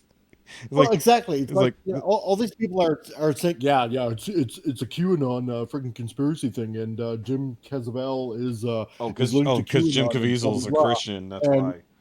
Yeah, exactly. Which is crazy. It's like, you know what? For all these places that keep on going on about that, they're for kids, they're for kids, they're for kids. Why would you try to suppress this movie then? If you care so much about kids. It's not Hollywood. Yeah, exactly, right? So, I mean... It's a non-Hollywood movie that tells an actual thing. Because I think we're seeing something very interesting here, right? That these small little independent studios, people want to go see it, as opposed to a lot of the crap that the big studios are producing now. Yeah. And I think there's a paradigm shift going on here. And even before this movie came out, we saw that these massive movies throughout the summer have all been bombs. And it doesn't 100% mean they suck, but people aren't paying money to go see them. Like, people are just not wanting to go to the theater to just see the next Marvel thing, the next DC thing, the next Star Wars thing. It's like, it's like, I think it is a paradigm shift that people want something slightly more authentic. And I think that, like, the weird part is, like, say, everything everywhere all at once, while being a science fiction movie, technically speaking, was more authentic in its storytelling than Multiverse of Madness, so to speak. You know, nothing against that movie. I like that movie, but the idea that they do the same thing, but one does it significantly better. But then you get this movie coming out against Indiana Jones, and, you know, even getting necessarily away from how hard that movie's been panned by a lot of people. Because some people actually just love it for what it is instead of just straight hating it, and, you know, props to all those people. But the thing is, like, this is a very genuine movie. Like, at least on reporting, because obviously I haven't seen it just yet. But the idea that it's based on something real, you know, it's based on real events, you know, and I think, like, people kind of want to come back to reality a little, you know, like, a bit, because I think we've lived not in a joking manner, but, like, a little too far into fantasy for a while. Like, we've pushed so far out in some of the more ridiculous movie concepts that, like, we haven't just had normal shit, you know. That's why you know, of all these big shows, like all the Marvel shows, all these other huge sci-fi comic booky shows and stuff like that are out on TV, what's one of my favorite things that I've seen in the last few years? Miss Maisel. A grounded, like, down-to-earth story about people, even though it's slightly exaggerated, but it's about people interacting with other people. Like, it's authentic. And it's one thing, like I said, about the show we were watching, The End of the Fucking World. It's, even though it's ridiculous on its face, it's just humans being human. So it's like, it just suddenly becomes interesting that just being human is good enough, because we don't need the fantastical constantly. And it's very interesting because it's showing, you know what, I don't think it's superhero fatigue that everybody is talking about. I will say it's probably part of it, but it's a little bit of it. That's a symptom of the overall issue, but not the success of this movie. I think it's because of certain things that's injected in the writing to fit today's proclivities. Let's put it that way. That's part of it, I think. Okay. Yeah. The other part is that we're just so, I think, just so sick and tired of just seeing extraordinary, unattainable, that's what I was getting at, types of standards. We just want to see ordinary people do extraordinary things that is very believable. Right? Because we, like, for example, now I know this might sound a little bit over the top, but, you know, in the 80s we had, like, a lot of 80s action heroes. In the 90s we kind of had the same thing, but these were ordinary people doing, like, extraordinary things. Right? So didn't matter if it was a Schwarzenegger movie or well, I was gonna say Die Hard, the original Die Hard was exemplary. So exactly, it was he was the everyman cop who got thrust into an extraordinary position that he suddenly, he eventually becomes, like, a superhero over time. But like, I mean, like, it's the same way with Fast and the Furious. It was just normal stuff until now it's come into ridiculous superhero nonsense. But it was already just normal people doing somewhat extraordinary stuff, even if it was with cars. But the idea that, like, now those movies are even gone insane. Even, like, Jurassic Park as an idea has gone from, like, sort of attainable to, like, absurd. Like, so it's like, why are the latest ones done so poorly? It's like they're getting away from the aspects that made them good in the first place. Exactly. You know, and I think in a way we're seeing a kind of return of the action hero, but based more in reality. I don't even know if it has to be the action hero versus just Well, a hero, but I mean, like, in the loose like sense of the word. Yeah, but I mean, like, the difference between Schwarzenegger and Bruce Willis. Like, Yeah. huge jack dude, Yeah. the schlubby balding guy, Ordinary guy. normal, Yeah, ordinary dude. Yeah. It's just like, but the difference is like John McClane was super different in all Yeah. aspects to Dutch versus like the Predator. Yeah, exactly. It's like one dude fighting aliens, Yeah. two dude fighting the Germans in the exactly. in the giant building. But even like even when in say Die Hard, what was it, Die Hard with a Vengeance? That was one with Samuel L. Jackson. Yeah. Yeah. I think that was with a Vengeance. Yeah. Because Die Hard 2 was the one. It was the other one With the plane. Yeah, with the plane. Yeah. So like even that one was like, not only was McClane already used to these extreme circumstances, even though he's just trying to go about life, now he's drugged Samuel L. Jackson's character into it, who's also just an ordinary dude who's now stuck doing these things and being a hero because of that. All right, Dormamu's back. So opinion on. Sorry, I had to go take a quick break for some stuff. No, you're fine. Okay, so thoughts on this idea that people are just tired of extraordinary and kind of want normal-ish. For media or for general? Media. Well, in general, yes, everybody does want normal. Normalcy is what everybody definitely would love to have instead of the extreme. Would be great, but no, I think we're definitely on a burnout period of I don't need big name blockbusters. Give me some. Well, it can be some a big meat name. and potatoes, indie fun. Well, even beyond that, it doesn't have to be the Avengers saving the universe. Yeah, like I think we just want Daredevil on the streets. Finally doing something again. It's like I'm burnt out. I'm burnt out on superhero stuff in general at this point. Like I'm burnt out on bad superhero stuff. My saturation runneth over. Yeah, you're overly saturated. And sorry, I'll lean back. No, it's fine. But since you guys are here and y'all weren't here last week for these questions that Jay sent in, so now I'll give you guys at least one of these things. So since we're talking about movies, he was asking ratings on these particular movies, 1 to 10. Okay. Mm-hmm. All right. So he gave us a list here. So Prometheus. I'll give it a 7 out of 10. Same, actually. Yeah, that's where Ricky and I were. It was 6.5 to 7.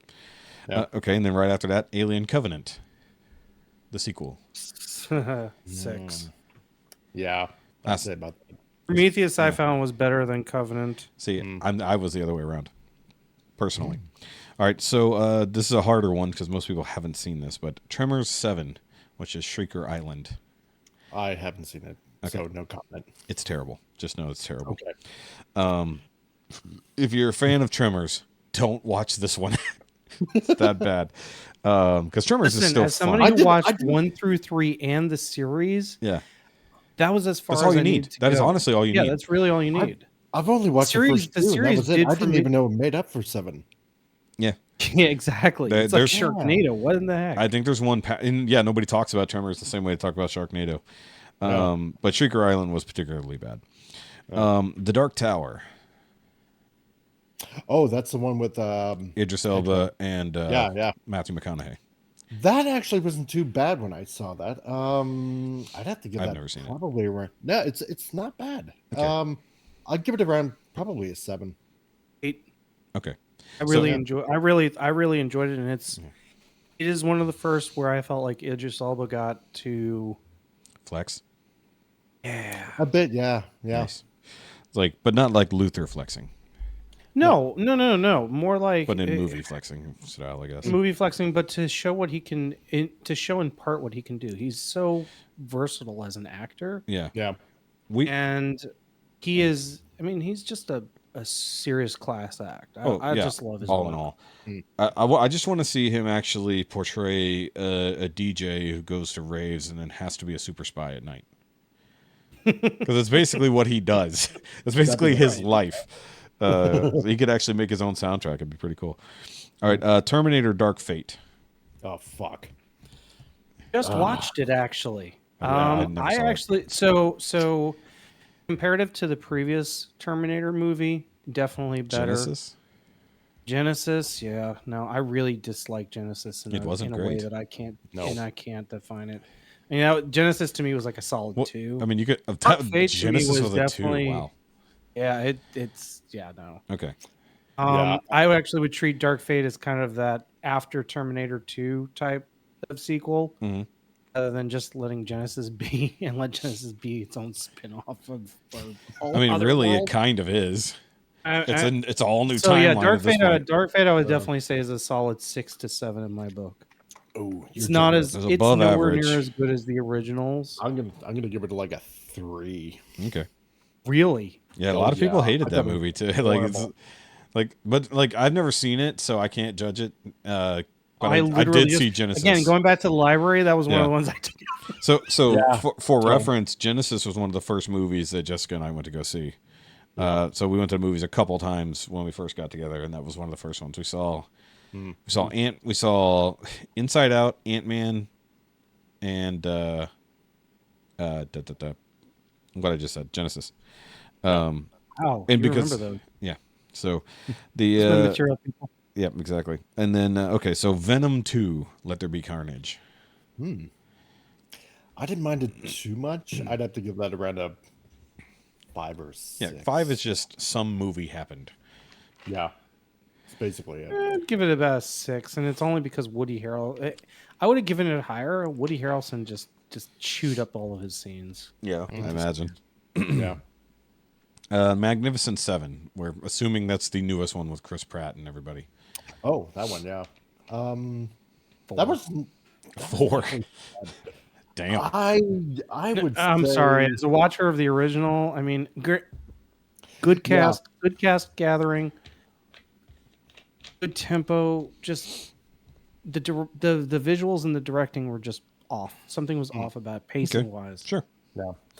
I think having seen the original, seeing both. I mean, But you're not comparing. You're just saying, how is it on? no. its own? I know, and I'm trying to separate actually the both because I've seen them both.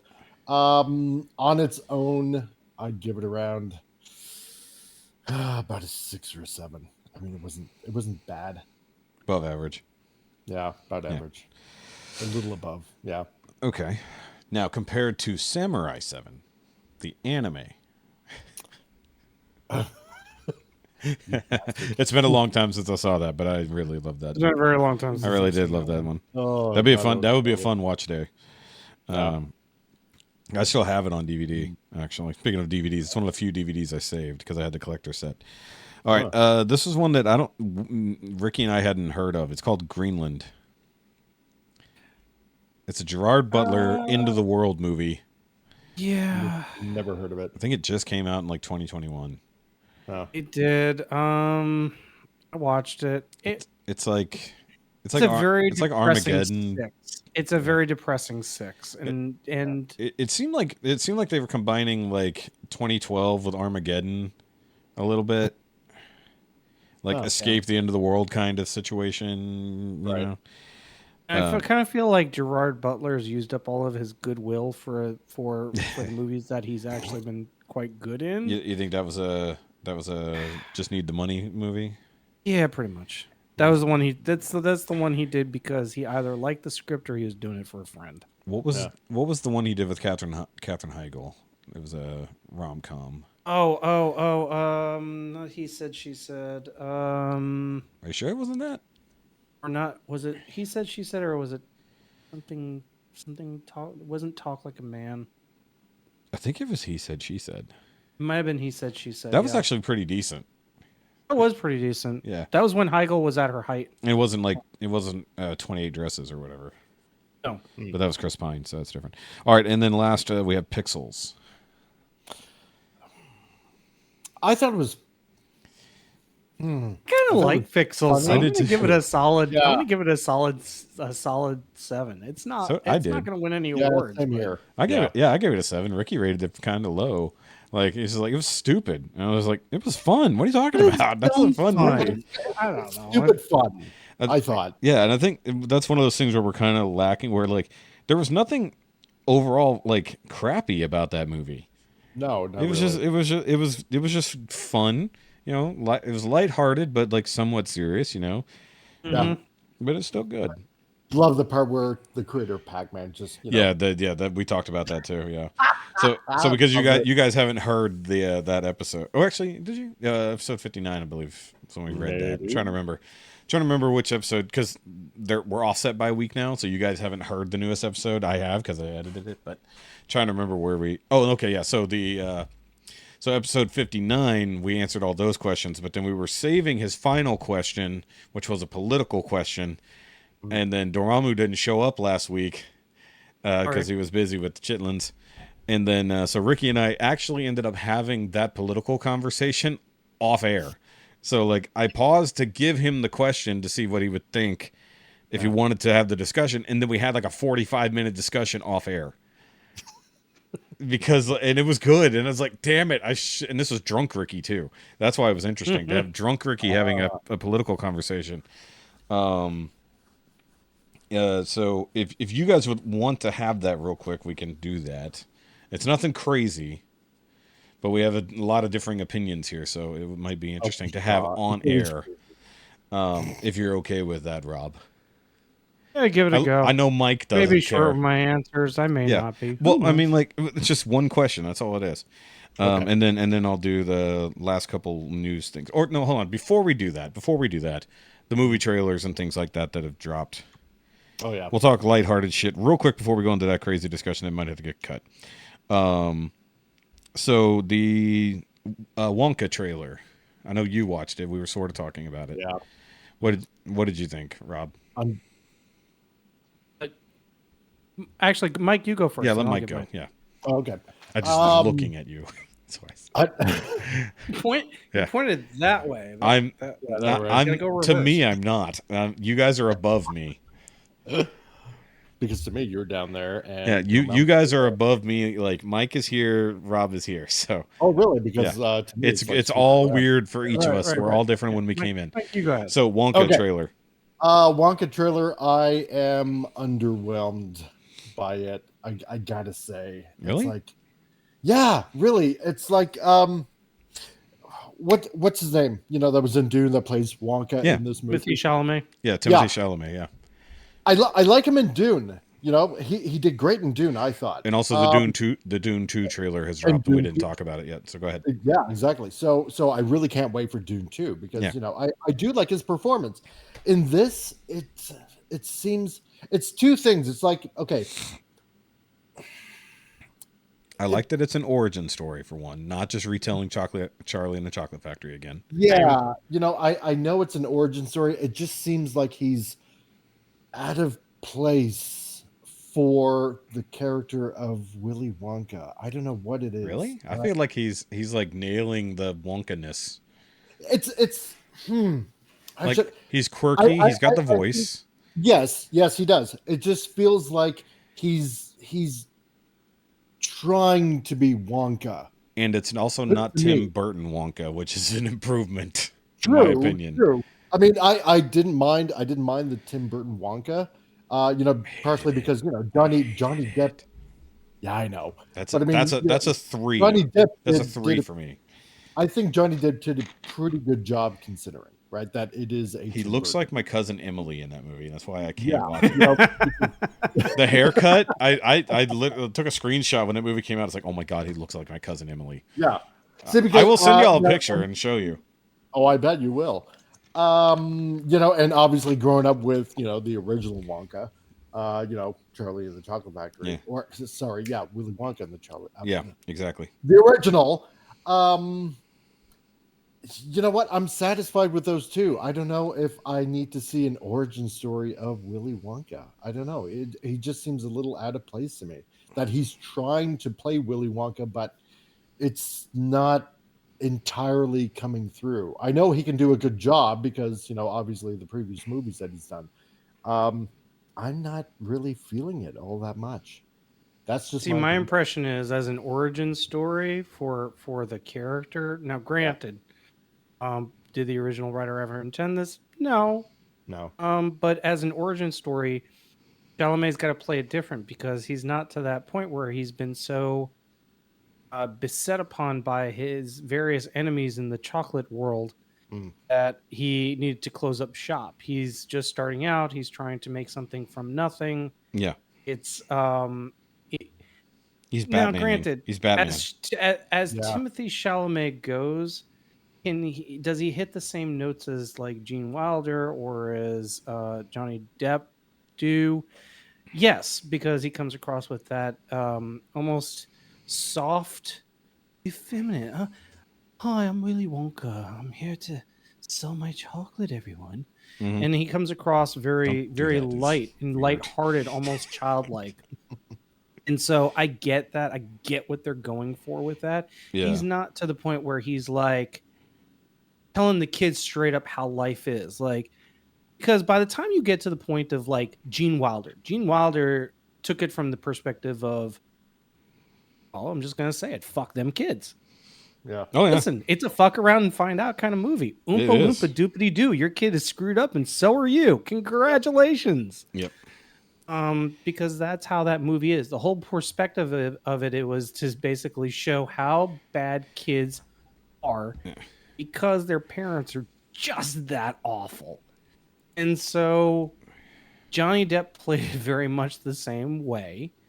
Although his was more from my parent. I have a tortured past because my father is the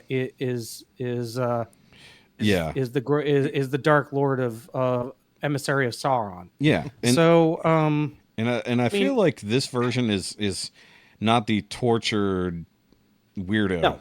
This seems like he's not the tortured weirdo. This is the weirdo, not the tortured weirdo. This is the weirdo. This is the inspirational one, the one that started it. Where this feels like it leads to Gene Wilder. He's like, I can make candy that zips because I've put bumblebee butts into it. Yeah. Also, this is not like the gritty modern retelling. This is set in the day. Like this is a. No, my biggest problem with it is in part what Mike said, that it seems a little too casual for the backdrop that they're putting it up against, but also that they don't have as much it's the styling. It's way like too much Greatest Showman. Yeah. I'm tired of that style. I guess, man. but it's also that's the same era, though. That's the thing. Stop trying to Harry Potter everything, people. Yeah, set designs Harry are tired. Potter, all the things. Yeah. Does it Harry Potter? Does it Harry Potter? Does it Harry Potter? That also might be a good title. Write that one down. But that's my opinion. I think it's interesting, and also like I like seeing Timothy Chalamet in a different, like he's not doing the dark brooding role, which I find good because like remember he was one of the ones that was going to be tapped for the Batman. Yeah. Before they chose. Yeah, and like now he is playing a candy Batman, as we talked about earlier. He's the Candyman kid. I'm the Candyman. Yeah. Mike, that message was from like a while ago. That wasn't from today. No. Yep. But no, what I was saying is I shared a picture of my cousin in the main the show notes over there. Okay. I was trying to find a better one, but also I couldn't. Okay, I see what you're talking about. Yeah, no, it's like if you just look, if she was wearing the top hat, like if you photoshopped on the top hat, that would be do that. No. But the other thing, that's quite the smile. Yep. So we did finally get the full-on Ashoka season 2 trailer, the actual trailer, not the teaser trailer that already showed us everything. We got the full-on more talking trailer. I don't know if I'm any more hype. I feel like it was good. Like you didn't have to give us the next trailer. Like let it roll off its own hype from before. Yeah, let it soak in. Let it soak in. You see what I did? Okay. Yeah. And then like it's fine. Like the weird part is, of course, we're seeing how big a role like Ray Stevenson plays in it, and of course he's gone now. So we're gonna have to hope his character dies in the show. So you're gonna have to do something about that. Damn. Yeah, and then like we get the confirmation that they are Jedi.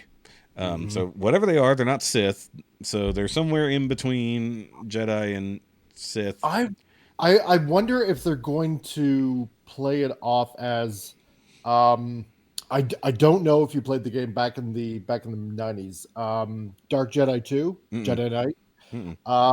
Okay, because it was like one of the first games that that video games did with like live action scenes in between. Oh, okay. And yeah, and they played it off as the antagonists Crud my eye. were dark Jedi. They weren't Sith, they were dark Jedi.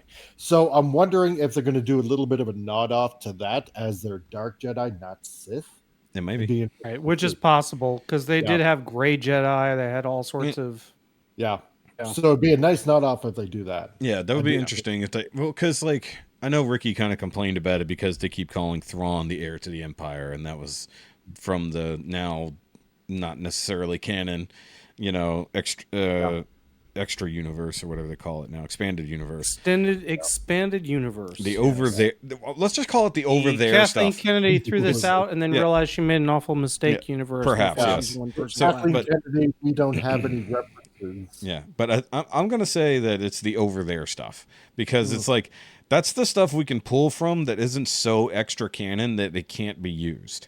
Yeah. Like and the fact that they're doing this through Mandalorian, they're doing this in the animated series, Rebels and stuff like that. They're pulling things from that, and now this is a sequel to Rebels, so and in the Mandalorian verse, so it makes sense that they can pull stuff from the area that we've already gone into gray wise. And also, was it me or did they actually show like little holographic Ezra in the trailer? They didn't have a holographic. I think they had a holographic Ezra, and then they had a painting. They had the painting that was straight up from the cartoon. It looked literally from Rebels. And this is something I mentioned in the chat that live action Rebels looks fantastic. It does. Which is my take, and to be honest, this is. But will it be good? as a self-professed Timothy Zahn fan, okay, and as somebody that follows his page and whatnot, okay, he has said specifically they've approached him to actually do a treatment for Thrawn in a way that is not from his books, but is still the use of the character because they realized they could not get away without actually using character that they needed, such as Thrawn, for Star Wars canon. Yeah. Even in the new universe, they couldn't just come up with somebody new. Is that just from the Thrawn trilogy? Because it would still just be Thrawn. Is that used from his trilogy stuff? Correct. And I feel like because the what was it, like the End of the Empire or whatever, those 3 books that came out a few years ago that are actually considered canon. I think Shadow of the Empire, Heir to the Throne, and Heir to the Empire. Heir to the Empire, yeah. Dark Empire 1 and 2. Yeah. So, like, because one of the books, I think it's the final one of it, and thing on the cover, it's like a Star Destroyer crashing. That's the one that actually describes the final battle on Jakku that basically ended all that shit, and that rolls canonically into Episode 7 and all that nonsense. So somewhere in there, the end of Thrawn and all that kind of comes about. So, if that's the way they're going to roll with it and Thrawn's going to be our kind of big bad for this chunk of universe, I'm down for it because his character is awesome. Not to mention the guy who's playing him is a fantastic actor. Looks weird in blue, but, it is what it is. Everybody looks weird exactly, in blue, right? Yeah. That's the only thing that I had a problem with was his makeup is a little bit too... Because he can't His makeup seemed a little bit too off. But it's what I expected for live action translation. Yeah, because the hard part is he is just the race he's part of the Chiss. The Chiss, so important. They are, and we've completely neglected them live action wise. That's right. So to get any of it will be great. But of course, we know Thrawn's back from outer space. Yeah. You walked in here with that really sad look on your face. But like that means Ezra has to be back somewhere somehow. Yeah. So if we get that, but I also like the allusion to Ashoka training Sabine in her not quite Jedi ways over time, and to the point where she has failed as a master as well. It's like, wow, it's just one big long train of failed Jedi masters leading to Sabine, which is great. I wasn't sure about Hera's character in this or not, but like it seems a little weird to see like her talking to, I guess, the council or whoever, the New Republic Council or whatever they're technically called at this point, because this is also taking place roughly the same time as Mando season 3, you know, or possibly slightly later. So like we know what's happening. We know that the First Order is building underground to a degree from the remnants of what's left of the Empire, and we know there's actual Imperials out there doing shit, and we know there's the whole like what the Shadow Council or whatever they called themselves that are trying to bring back Palpatine. But at the same time, if we got Thrawn coming back and building up his forces, because we know his fleet alone was ridiculous, you know, so it's like if we've got. That's the thing that remains to be seen if it's going to lead up to the sequels, because it should. It should, however, because we don't need to retcon that. Just need to build up better. Build back better. Well, yeah. However, because of the way things are going over at Lucasfilm right now, if you don't know what you're talking about. No, I don't know what you're talking about. I don't know what you're talking about, Mike. Because I've been following this one guy, Cameron Pasha, who is a writer that did actually write for Disney, and he does know people in Lucasfilm. Things are not good. Yeah, things are really not good at Lucasfilm right now. No kidding. Concerning Bob Iger and Kathleen Kennedy. Because word is that Bob Iger has said to Kathleen Kennedy quite a while ago that if Indy 5 does not make $1 billion, she is gone. Well, right? that was real easy. That was a real easy pink slip to write. Well, yeah, exactly. But here's the thing. So some people are speculating that Dave Filoni and Favreau have been sort of kind of trying to bide their time with the Ahsoka series that is going to be coming out, and that there might be, don't take this with a grain of salt, that they might use no time travel force. No time travel, but they might try to bring in somehow the Veil of the Force and try to possibly set the Star Wars universe back on the right track because of a lot of the, let's say, failed things that have been going on under Kathleen Kennedy's management. Right? I think take with a grain of salt. Don't know if it might happen. I think that is a fool's errand to go that way, because there's so much time between here and Episode 7 that we can do so much with characters that don't have to be named Skywalker. They can be named Skywalker, but we don't need them to be named Skywalker. It also doesn't have to be set. I mean, look how well Andor did and how the script treatment for Andor did. Yeah. Without having to get anything involved. You can have story that Andor just rebelling more than anything. Yeah. Proves that you can have stories in that same universe, in that same world. Yeah. Using the same Bible that that world uses. Yeah. Without it turning into something like way overboard. Yeah. The other thing that was mentioned is that apparently I believe it was last week or the week before, it was reported that Kathleen Kennedy's Lucasfilm email was switched off for a few, and then apparently put back on. Sorry about that. It's a glitch. Yeah. You just didn't CC her on everything. I mean, that seems silly. It's like, hey, just ignore her. It's fine. Plus, on top of that, when Indy 5 was released like a couple of weeks ago, that she took a scheduled vacation. I mean, I would have too. Yeah. So, dude, and then, I'm sorry, that video that Harrison Ford put out. That was so sad. It was. I get what they were trying to do, but that was sad. And he's basically like doing the same thing that Tom Cruise did, but it just doesn't.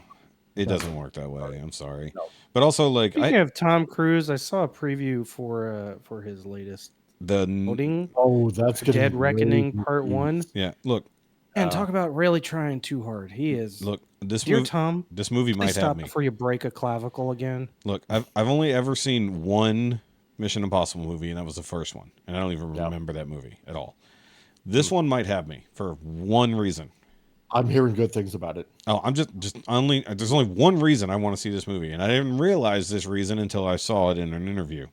Yeah. And its name is Haley Atwell. Yeah. It's like, oh, Haley Atwell's in a thing? Sold. Sold. Scooch that Tom Cruise fuck out of the way. Like, just give me some more of one of my favorite British vixens. Maybe they should just release the next Mission Impossible as nothing but like kind of like a fail army video that's 2 hours long of nothing but Tom Cruise. Literally, it was impossible. Being dropped off of stuff. No, or banging into buildings or. No, it's the last one should be called Mission Impossible. It really was. Yeah. No, really. They literally. Mission no, really. Dead. Yeah, Mission Impossible 8. No, really. No, the uncut version is no, really. Like it really was no, really at the bottom. Like literally, it's just them failing in the first 20 minutes and then just seeing the repercussions of them actually not succeeding, or get it really confused. And like they end up, instead of going to MI6 or whatever, they end up going to MI3 and dealing with the Mythbusters instead. It is like, wait a minute, how did this roll into an episode of Mythbusters? Oh, damn, wrong one. Mission Impossible 12, Fast and Furious 19. Crossover. It's a crossover. Just start bringing them all together. But I think that ultimately, like, how weird, damn it, I'm not going to say it out loud. They don't need the idea. Don't say it. Fast and the Furious meets Hasbroverse. So you have Dom, who is now involved with G.I. Joe, riding into battle next to Optimus Prime. Come on. I mean, look at the shit that's happening in the Fast and the Furious universe. That is like G.I. Joe level shit. Come on. It really is. Like Mr. Nobody or whatever his name, what's his face's name is in that. Call me when we get to the HCU, the Hasbro Cinematic Universe proper. 2 years. Okay? 2 years. Where you have Transformers with Rihanna on a battleship that transforms. No. My Little Pony. All actually, up hold on. Headmasters with. Hold on. A Battleship Transformers movie is not a terrible idea because you can have all of the... Because they could be fighting the Seacons. Yeah. It is when the big baddie is just trying to basically destroy the Earth with a giant game of Connect 4. Yeah. No, we're getting into Pixels level shit now. It's Connect 4. Yeah, no, but a battleship movie. My broadside. But like so like you sunk my broadside. Yeah, so I mean like you could get that ridiculous. I wouldn't put Rihanna in it again, but you could put a lot of people in there because you can keep everything centered around the Transformers, but integrate the other properties into it in that same way. Like G.I. Joe can be brought in, Mask can be brought in. Like I don't remember if you guys were on when I came up with the idea for what Mask could be. You know, where they found like Cybertronian tech and have adopted into their vehicles. That's why they can transform, but they're not sentient. Like, so Mask could exist. You could bring in Battleship because you've got Broadside and other guys like that. I mean, you could... I've come to realize that a live-action Mask would probably not be as cool of an idea as everybody thinks because I rewatched pretty recently. Yeah. The entire 64 episode plus, or I'm sorry, 164 episodes. It lasted that long? Mask, the original. Yeah, it lasted that long. How? And quite frankly, spitting marbles out of your mask is not exactly an action movie kind of thing. Well, we're not going to get Centurions. Or Centurions. Not going to get Silverhawks. Might actually work. Visionaries would work. Humanoids. Yeah, I think there's a lot of humanoids would be good. Yeah, sectors. With Vin Diesel as Gleep. God. I am Gleep. I am Gleep. I am Gleep. I am Gleep. Yeah, but I think that the Hasbro cinematic. I think the funny thing is you could actually probably integrate some of those things in a silly way that actually wouldn't be terrible as they used to be, because I mean Battleship was damn near a Transformers movie. Kids. But I mean Battleship was almost essentially a Transformers movie. Like they were definitely fighting something that was very Cybertronian looking. Why am I keep having problems with that? You know. And that was right on the heels of original Transformers, wasn't it? Or at least 2? Something like what was that. It 2010, probably? give or take. Right around when they started doing Generation 2 revamps. Yeah, exactly. So I mean, like that literally could have been tied to that universe somehow, because they, if they tried, they could have tried. That movie is ridiculous. The actual Battleship movie is ridiculous, but fun. Well, I mean, at the rate It's we're fun. going, maybe we'll see Kathleen Kennedy become the head of development for. Stop it! Just stop now. No. Look, Kathleen Kennedy just needs to go over there. Go over In there a with the corner. EU. In the corner. This, folks, was a side discussion we had all had about where Kathleen Kennedy would go next. That's true. Where the Blair Witch was found. There's just going to be a movie where people talk about Kathleen Kennedy in hushed whispers, and they're pointing at her mansion. They're like, "You can't go up there. You can't go up there. She'll make your life shitty." They did it with. It's gonna be like a Hulu original. Yeah. Oh God. Yeah. Kathleen. No, like I said, she'll go into politics. That's her only. You don't go from big executive to just being more big executive. You go to politics next, so that you can make things the way you couldn't have them in your executive movie position. Which is how you end up with the garbage that's going on in Hollywood. Actually, LA/Hollywood right now. Okay, so it's been a minute, but the Dune 2 trailer did drop. We never talked about it since we mentioned Chalamet. I only have the reference of the old Dune sci-fi series. Like I didn't even see the original movie way back in the day. Oh, the original is solid metal, but It's the ridiculous. sci-fi series was quite good. Speaking of which, that's another movie we did. I haven't watched the trailer for or not movie. I guess it's a series, Twisted Metal. That trailer just dropped. I didn't get a chance to watch it, but I did. It was quite fun. Yeah, Anthony Mackie now going over there to play Cap. But no, back to Dune. I think it's because this is Dune Part 2. So presumably there will be at least a Part 3 because they're still not going to wrap it up in this. But the only thing I can say about it I didn't like is that they actually show that he finds Gurney in the trailer. I was like, come on, you could have left that. That is a big deal. Like, they should have left that out of the trailers. I mean, yes, Dune fans know it's there, but like other normies wouldn't. But if they keep everything the same, it's going to be fantastic. Like change nothing. As long as they keep everything the same and the same design and the same tempo and the same score stays with it, it'll be great. Oh, it's definitely the same score. I think so, yeah. It still was it. But I will say this Zimmer, as. right? Yeah, it's Hans Zimmer. Yeah. Which I love his work. So we're gonna have a discussion about modern composers one day. Yeah, Zimmer's unique. OG for real. Yeah. But honestly, as a fan of Frank Herbert, Dune was one of the first novels that I read. And when I read it, I was like 13, 14. I was going to say, too young to be reading that. This is a. Oh, it was. I mean, I was a sci-fi nut.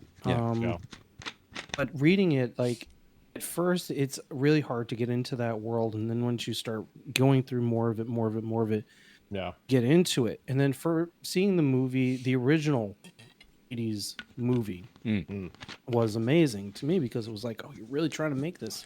Yeah. But honestly, I'm tired of the retelling of that original story because after Herbert died, his son had taken all of his father's manuscripts, and there have been at least 9 more books. Yeah, there are it just kept going. That were released. The first 3 that were released, my father had told me this was before he had passed. Like he had read them, and he was like, "You've got to get these." They were prequels to the original.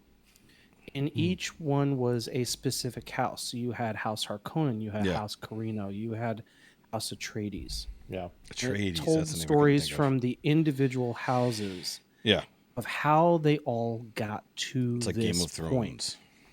Point. Very much so. Yeah, very much so. Yeah. But this was well before. This was well before you even had. They were released after. Game of Thrones was completed as a book series. But Game of Thrones is not completed as a book series yet. No, that's true. As of yet. We've been waiting 20 years for the next book. Honestly, like if you like Frank Herbert, like if you're listening, if you like Frank Herbert, I would highly suggest going to find these prequel books They are fabulous, and they're good read-throughs. They're quick. And they go back like millions of years or something, right? Like they do. They do tens of thousands. Yeah, because They are origin stories about each of those houses. Yeah.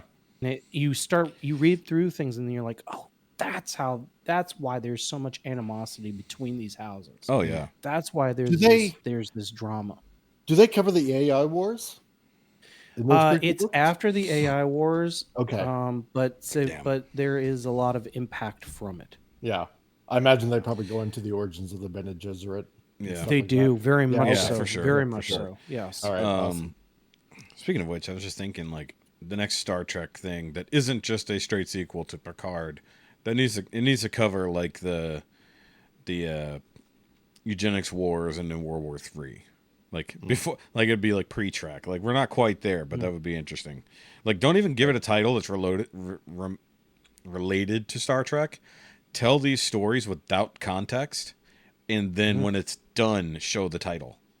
Yeah, and show that it was actually related to that universe of Star because Trek. Brave New World has made such a big deal out of the eugenics war and how bad it was. Yeah. Now I find myself more interested. I mean, Strange in that New World. aspect. Strange New World. Yeah, Brave New World, very different. Strange New World. Yeah, Brave New World, very different show. But that makes sense because like the funny thing is eugenics wars were fought in the 90s. Exactly. That's what's nuts. Is like a Star Trek actual period piece, not where they somehow end up in Canada in whatever time period that was. Which, by the way, like Christine had to email me about that. That was shot right down the street from here. Like, okay. Yeah, right in Toronto. Yeah, it's like right there in Toronto. I was like, yeah, I know. it's like every place that was shot. Damn Canadians always. Yeah, so like, yeah, it's our fault. Yeah. So Last of Us can be shot in Canada, filling in for Texas, because heaven forbid they film in Texas. Fuckers. All right. So like I said, I had this discussion with Ricky. Yeah. Sorry. Yeah. It's the wrong music. Which, by the way, I keep getting confused when I do the edits because the uncut version, I use the non-lyric version of the song, and then I use the one with lyrics on the main one. So whenever I play it through, I'm like, why does it sound so different? Why aren't the words coming in? It's like I'm the one who does it, and I completely forget every single week. All right, Mike, tell that train to shut the fuck up. Shut up! Thank you. All right. So they bringing fire retardants for you? Yeah. After that tornado that we got on July 1st. Yeah. Jesus. Yeah. First of all, this may or may not be included in the thing. Didn't mention it. The flooding that's going on from the storms in the Northeast was crazy this past week. And then on the other side of the country in California, buildings collapsing from the sheer amount of rain that has happened in the ground soak. It's crazy. And then Texas, it's just hot like normal. So, climate change, blah, blah. Yeah. All the climate change. So, but either way. I happen to know my daughter asked if you were okay there, Mike, because she was like, how much of Canada has burned so far? All of it. That's fine. Not enough. Yeah. We still got the, more. See, when Mike said that Trudeau would burn it to the ground, he didn't mean literally, and then... Because as of today, he hiked interest rates another 5% in this country. So, yay, we're going to be poor. Oh, yeah. Sweet. So, okay, so... Our inflation dropped 3%, apparently. And when? Apparently... Where? Month to month? Apparently he's sending it. I think it's like another $3 billion to Ukraine. Oh yeah. Mm-hmm. All right. So because of course, yeah, of course, anyway. Of course. And apparently, a side note because you mentioned Ukraine, apparently they were denied access to NATO. So yay, good, good, because that would result in worse things happening immediately. So let's just let's put that on the back burner. Out. Yeah, thanks, but sort things out. You have every tool imaginable. Yep, and then some. Even some. And the tools we're not telling them about. Yep. Exactly. Yeah, and then we're supposed to be giving them more money, munitions, and some F-16s because that's going to go over well. Like let's just send them a fleet of F-16s for them to use. Not to mention that we have to train them how to use them. I swear to God, we're just sending them stuff we don't want anymore, so they'll destroy it. Like that's what it seems like at this point. But that's not the discussion that Jay proposed. It's slightly simpler. Even though talking with Ricky, we kind of went off the deep end a little bit with this, but pretty simple question, and very topical. And Mike being a Canadian, this would be an interesting way in for you. So it says, do you guys think that it's right or wrong to charge a former president with a crime? He had it or not, but that didn't make sense. Or I guess, yeah, or not. Yeah. So that's the thing. That depends on the crime. I would also agree. Well, historical precedent says yes, because this isn't the first time. Former president, though. A lot of them have been charged with crimes while. Still. No, even still, it's not the first time that that's transpired. And I don't have a book in front of me, but I know from reading that has happened. It's just happened quieter. If it's happened so quiet that most people don't know about it, that's the thing. It's like, and the thing is, like, being accused of a crime is one thing. Actually being charged, arraigned, with it, correct, and all of that. Not to mention on 3 occasions, let's be honest here, 3 separate crimes in 3 separate areas, one of which at least is on a felony level, which I don't agree with that being a felony because it makes no sense. But I think that, like Mike said, it would depend on the crime because, correct, let's be honest here, none of them, I don't care which one, none of them are angels in any way, shape, or form. Right. No. So they never are. So in my opinion, and this is what Ricky and I talked about, was that if you open that door, you got to be ready for everything that's on the other side of that. And that's incredibly true. That is I think the crux of it is that any precedent set right now is going to temper the future of how we treat the belief in what is written for the Constitution and for the uphold of values of how the laws are written for the United States. It's a touchy subject. It's gray matter in terms of how it's handled. Yeah. So how about this? No, you're totally right. I would say this, and let me know what you guys think. Even being president, you are not above the law. Correct. Yeah. Now, no matter what country. That's why we have laws. Yeah. But no matter what country. It doesn't matter what country. There is a but. Exactly. Because the president does have blanket power of, I had it until I needed to say the word, pardons. Blanket pardon power. It doesn't matter. The president can pardon anyone of a crime, of a U.S. citizen, I should say, including themselves. Yep. And that's the interesting caveat, but only while they are president. Yes. So, say we were to go down the road of full-on prosecution of the previous former president, who's currently under fire, then even if he's found guilty, blah, blah, blah, in theory, because it doesn't stop him from running for president, doesn't keep him from being president either, he could instantly pardon himself of all crimes. Yeah. But if you open the door for this one president, retaliation's on the other side. Exactly. Because what's good for the goose is good for the gander. Exactly. Correct. But the problem is that the gander's justice system is not keen on what the goose wants. Precisely. So it's like there's such a giant... It's a snowball that they have no idea how big it'll get. Yeah. If they decide to roll it. The problem is that there is, without a doubt, a failing in the checks and balances. Oh yeah, they're supposed to be in place. Understatement. Yeah. Yeah. I mean, and this has been ongoing, and I'm not saying it is party independent. The system for checks and balances has been broken for a while. Oh yeah. Oh yeah. And it's been broken in the subtext of the laws. Mm-hmm. And how they have been interpreted, and that's the word, is the interpretation. It's really messed it up. Yeah. And so everybody has an interpretation.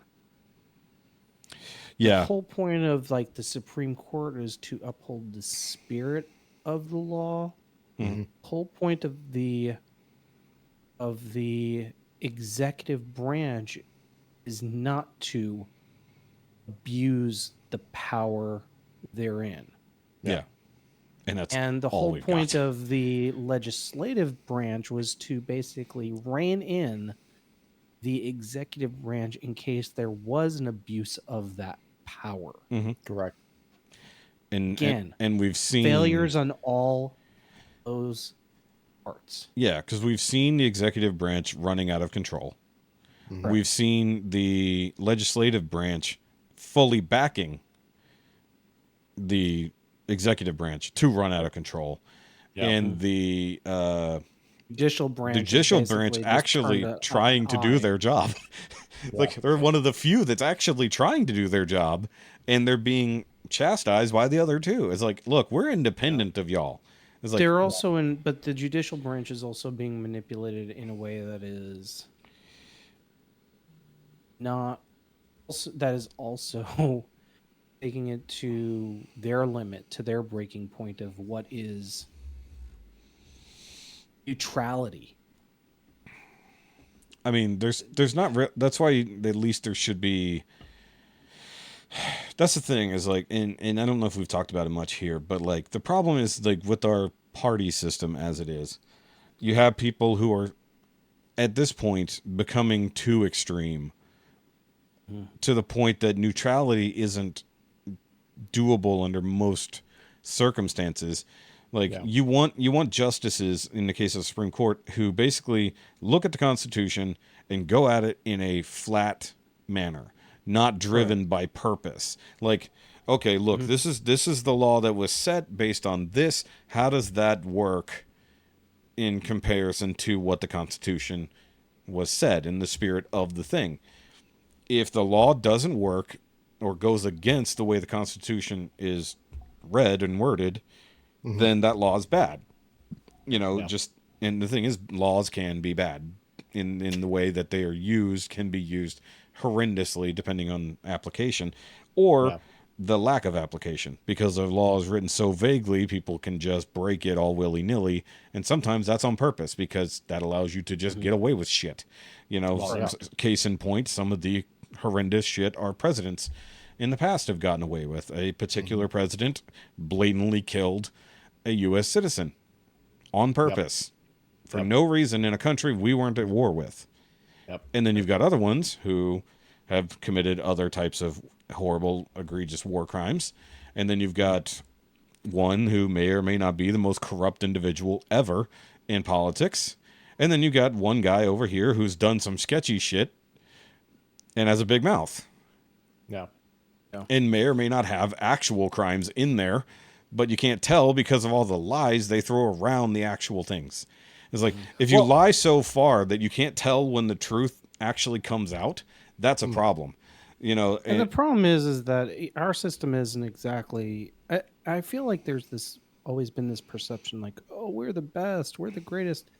We're the good guys. Not always been, that has never been the case. And even most systems, Mike, you'll forgive me if I get any of this wrong, but like in a Commonwealth system like Canada has, there's the way that it works is that you can be in charge of the leading party, but others at any point in time can basically say that they have zero confidence in the work that you're doing.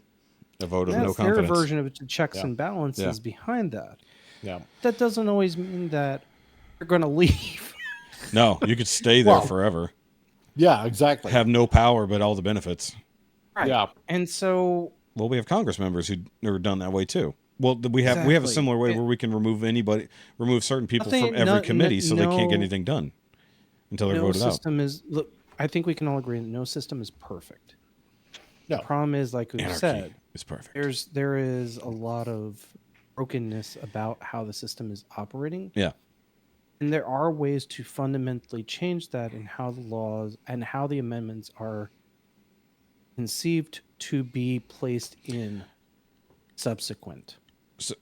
But it has to be done in a way that these loopholes can not just go unchallenged. Well, the other side of that's true. The other side of that is also true. that you can't make something so precious that it can't be challenged. Because you can say, well, you've left all these loopholes in here so you can get away with all this other stuff, and be like, yeah, but over here we've had this horrible law in the books forever, and no one will let us deal with it because you said blah blah blah blah. So how do you guys feel about laws having expiration date or sunset clauses? Yeah, because I mean that's a good thing. I mean, and especially with laws that are just so vague or old. That old or correct. Yes. Exactly. There are laws on the books from last. Whatsoever. Yeah, there's laws that are still on the books. They may not be properly executed, but there's precedent around them to where you could pull out some nonsense from 120 years ago because it's still a law, and people have gotten out of committing crimes or being prosecuted for crimes, I should say, sorry, because they pulled up an old law that was never retired but not executed. Right. And because I think like case in point, I mean, wasn't there a law with I believe there was like some town in Texas, like probably about 100 years ago that the town was flood damaged or something like that, so they introduced a tax to try to rebuild or something. The law was never put away or done with or whatever, and that residents are still paying this outrageous tax. In theory, that there's probably places like that, not even just here, but I think elsewhere, because like they just said, okay, well, that's just how life is. And so I mean, God, just do away with some of these outrageous, stupid, vague, or just outdated shit. Like or precisely, it's outdated. And I also find like even amendments of, and it's not just the laws, it's also the lawmakers. I feel like lately I've had this sensation that age does not equate wisdom. I don't care how old you are. Yes. Come on. At some point, your age is destroyed your wisdom. Right. Wisdom is purchased now. Yeah. I mean, let's face it. If yeast infection had a face, it'd be Nancy Pelosi. So... sir, and he's not wrong. No. I mean, I feel like I look at like oh God, Collins and some of the others that who is the one who literally like she had a stroke and like half her body. Collins, that's Collins, yeah. That was Collins, yeah. No, I'm sorry, McConnell, Mitch McConnell. Well, he needs to go anyways. Period, because he's so fucking embarrassing as a human being. Yeah. And what's his face who got voted in? Who his brain doesn't work. Correct. Yes. What's his name? Fetterman. I know it's Fetterman. Yeah, Fetterman. Yeah. Seriously, like I feel bad for the dude. He had a massive stroke, but like his words don't work anymore. And when you have to be a lawmaker type person, you need to be understood. You don't need to be interpreted in your words. Your word needs to be understood the second it comes out of your mouth. And if you don't have the ability to understand words, that's even worse. It's like, and I can have all the sympathy in the world. That's not going to do us any good with somebody who literally can't tell us what he means. And exactly. and like, I'm not heartless about that. It's just the way it is. If replace him with somebody who can do the job, like, because there's a job that needs done. This isn't the pity house. And like, and I agree with you that age limits 100% need to be a thing. Term limits 100% need to be a thing. Yep. Salary limits probably also need to be a thing. And also all of the salary, but also funding. I was getting there. So like, I mean, like, sure, like you can earn a wage that is necessary, sure, but you also shouldn't be able to do, I don't know, insider trading. So that law still hasn't gone through. They've tried. If it'll even get past the president signing it, who knows? Because I'm sure he doesn't benefit from that at all. So I mean, sorry. Our poor woeful Grandpa Joe. He's doing just great, y'all. It's fine. Leave him alone. He had his nice little beach vacation this past weekend. He was doing great. Nobody bothered him. He just got to sleep on the beach. It was great. Yeah, sniffing that girl's hair. Yeah. Having a load of Ben and Jerry's. Oh God, don't get me started on Ben and Jerry's. It's like either way. But back on this subject, I think that right and wrong don't necessarily apply in this situation, because you would hope that all people would be under the laws, and that should be right. But if you're gonna, like we said, if you open that door, you have to take everything that comes through there. It's like, Well, that means that whoever is in charge, in whatever Department of Justice after that, the next president gets in there and he wants to prosecute the last president, or all of them for that matter, every remaining living president who has definitely committed a crime of some sort. Oh yeah, sure. It's like, because you can't just. That's not a one-way door. That's an every-way door. Yeah, that's a floodgate. That's a floodgate. Then no matter who's going to be in power, whether it's Democrats or Republicans, they're just going to retaliate the next time. Exactly. Or they're going to pass laws. You can't do that to us when you're in power. That's the next part. The next part is to make yourself immune. Giant witch hunt. Yeah, it's just which is like, and I agree that if a current president has committed some form of crime in the process of his political career, wherever it began, he should be prosecuted for that. And if he decides to pardon himself, fine. But you can't just neglect it because today it benefits you, because either it's all right or it's all wrong. The question in general, is, I'm going to say it's pretty vague in the first place. Well, right? Of course. Of course. And we need to know, first of all, the context at which the question was gleaned from. Let's put it that way. It was gleaned from the current situation, Mike. Yes, no, and I figured that. First, and because I kind of figured it had to do with certain documents that were found in Mar-a-Lago and whatnot. And you know what? Yeah.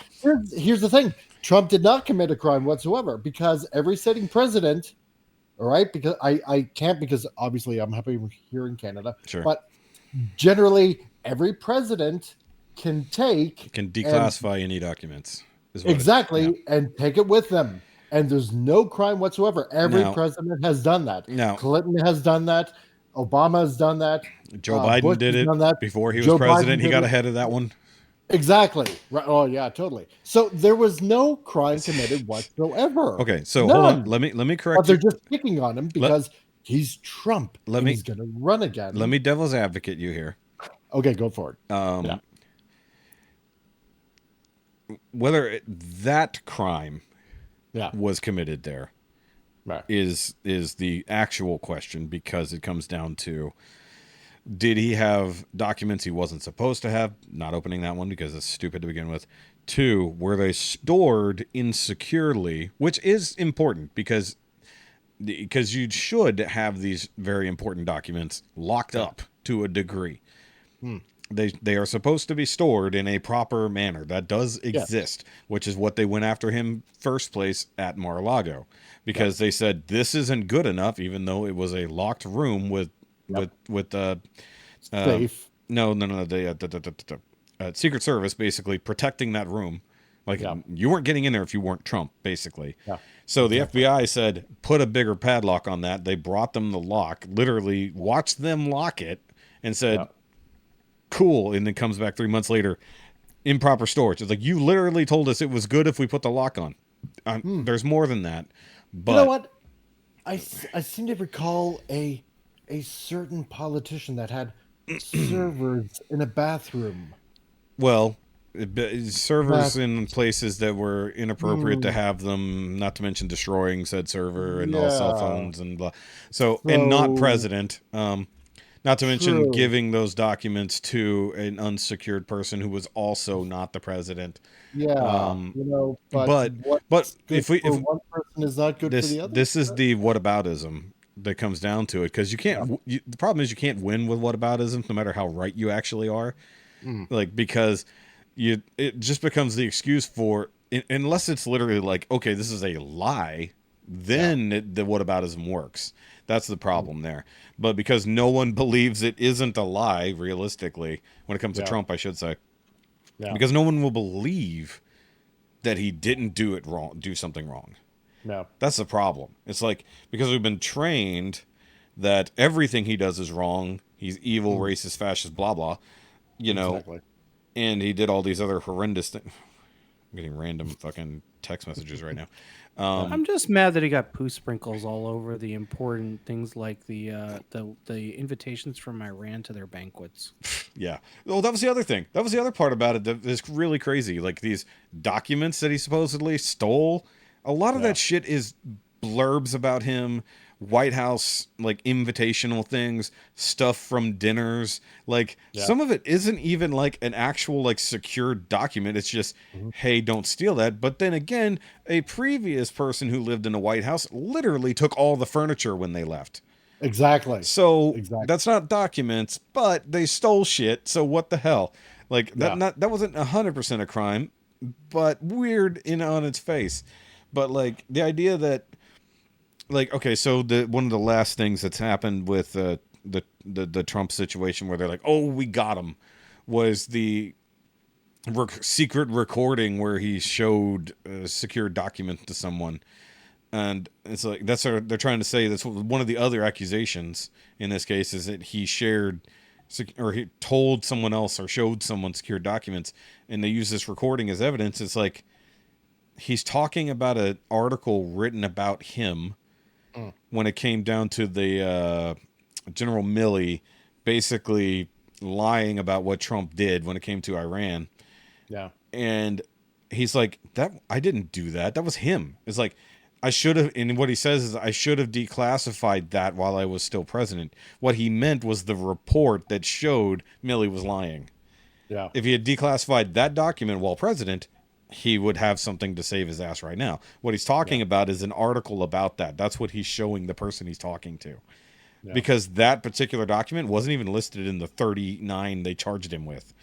It's just like, what the fuck? It's like, it's a giant circus. All because they're persecuting, or rather prosecuting, their political opponents. Yeah. And once that has started, we're just rolling straight off into socialism and communism, to all the favored red colors, you can possibly put on a flag. Exactly.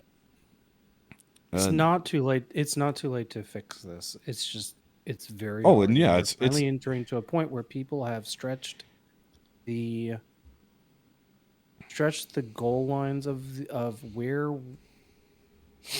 concepts and what is written are two very separate things. Yeah. People have stretched the concepts to the limit on all sides. That's why we're at where we're at. So the other question is, if we're going goose and gander, right? If you spend so much time chasing down whatever stuff Trump might have done, and you completely ignore everything that Joe Biden has done. Yeah. Since he was senator, since he was vice president, since he's currently president, the actual kind of illegal stuff that they're unburying right now, then that sets a dangerous precedent for this country to be split even further than it is. Well, it does, yeah, because I think the only reason that this all comes up with Trump and every other time, right, is essentially to just distract and look over here. Yeah. Don't look what we're doing. Well, they're trying to stop him. And the other side of it, they don't want him. If he gets in again, shit's gonna hit the fan. Yeah. Ooh, Target exclusive stuff. Ooh, nice. Oh, nothing good. Yeah, because it's like, we can't prevent him from getting in because they know that everything that they're doing right now, and it goes the same thing here in Canada as well. Sure. With Trudeau and and with the conservative leader Pierre Poilievre, that every time they you say know that guy's name, it's silly. I know, but they know that they're fucking up so royally that they can't hide the fuck ups anymore. No, they just lie about it. Yes, exactly. Don't look here. Don't look over here. Yeah. Exactly. Yeah. They're trying to prevent everything possible to try to just cover up their crimes. Yeah. What their quote unquote crimes. Yeah. And fuck ups and stuff like that. Yeah. Because they know that once again that you got a law abiding citizen, whether it be Trump, whether it be DeSantis. Yeah, DeSantis. I don't think he's going to make it in for president. There's a reason why, but I'm not going to go into details right now about that. But and anybody that's basically of the conservative mindset, let's put it that way, that is actually honest. The extreme right wings. The extreme. They're all extreme right wing.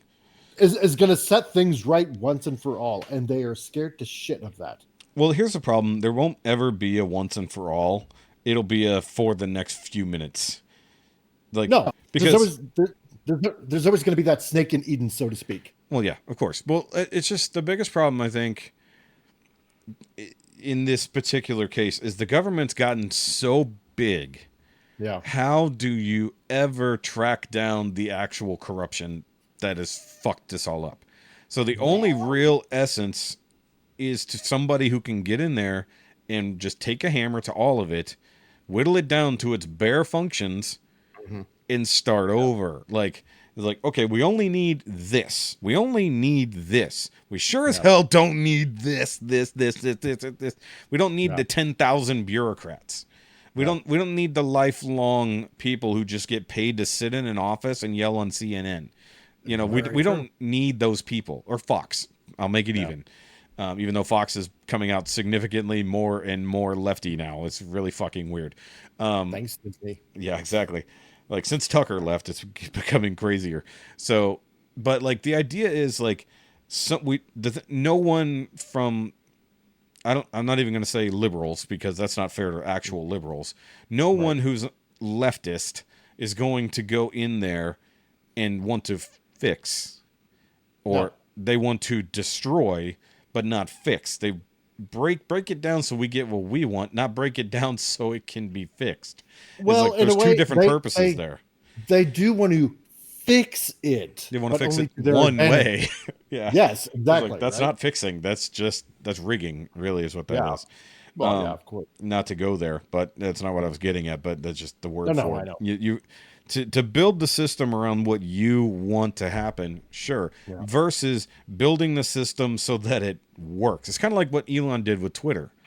Yeah. He got rid of 6,000 employees, and it runs better than it ever has. The government is kind of the same thing. Get rid of the useless people who are fucking doing nothing so that the people who actually have a job to do can do their job the way it's meant to be done. Not the way the 6,000 people sitting there. It's almost like investors telling a business how to run itself. It's the bureaucrats, it's the paid politicians telling our government how to function so that their pockets get bigger instead of making America better for its citizens.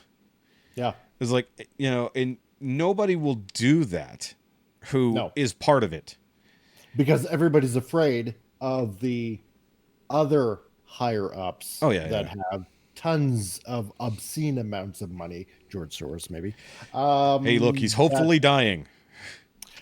He got pneumonia or something. But his son, or worse, actually, probably, depending on how you look at it. But because I had to edit that, by the way. Because we know that not that anyone here is a Soros fan. No. Because we know that it's bad for everyone. George Soros is bad for everyone. You don't have a side. There's his side and all you. These little acolytes that are everywhere that are worming their way into everything. So all existence. Yeah, you know. Look, I can't wait to eat the bugs. It's gonna take a lot of weeding. Look, go in your pod, eat the bugs. Yeah. You'll be happy. Right. You'll own nothing. Your children will be ours. Yep. I mean, by ours, I mean theirs, not ours. We don't need them here. Exactly. It's like, how dare you have the Nymea children? Yeah. They're the most awkward, nerdy kids on the planet. They'll be great world leaders one day because they will definitely abide by the Jedi and by Starfleet. Oh, yeah. Not Starfleet, but by the Federation rules.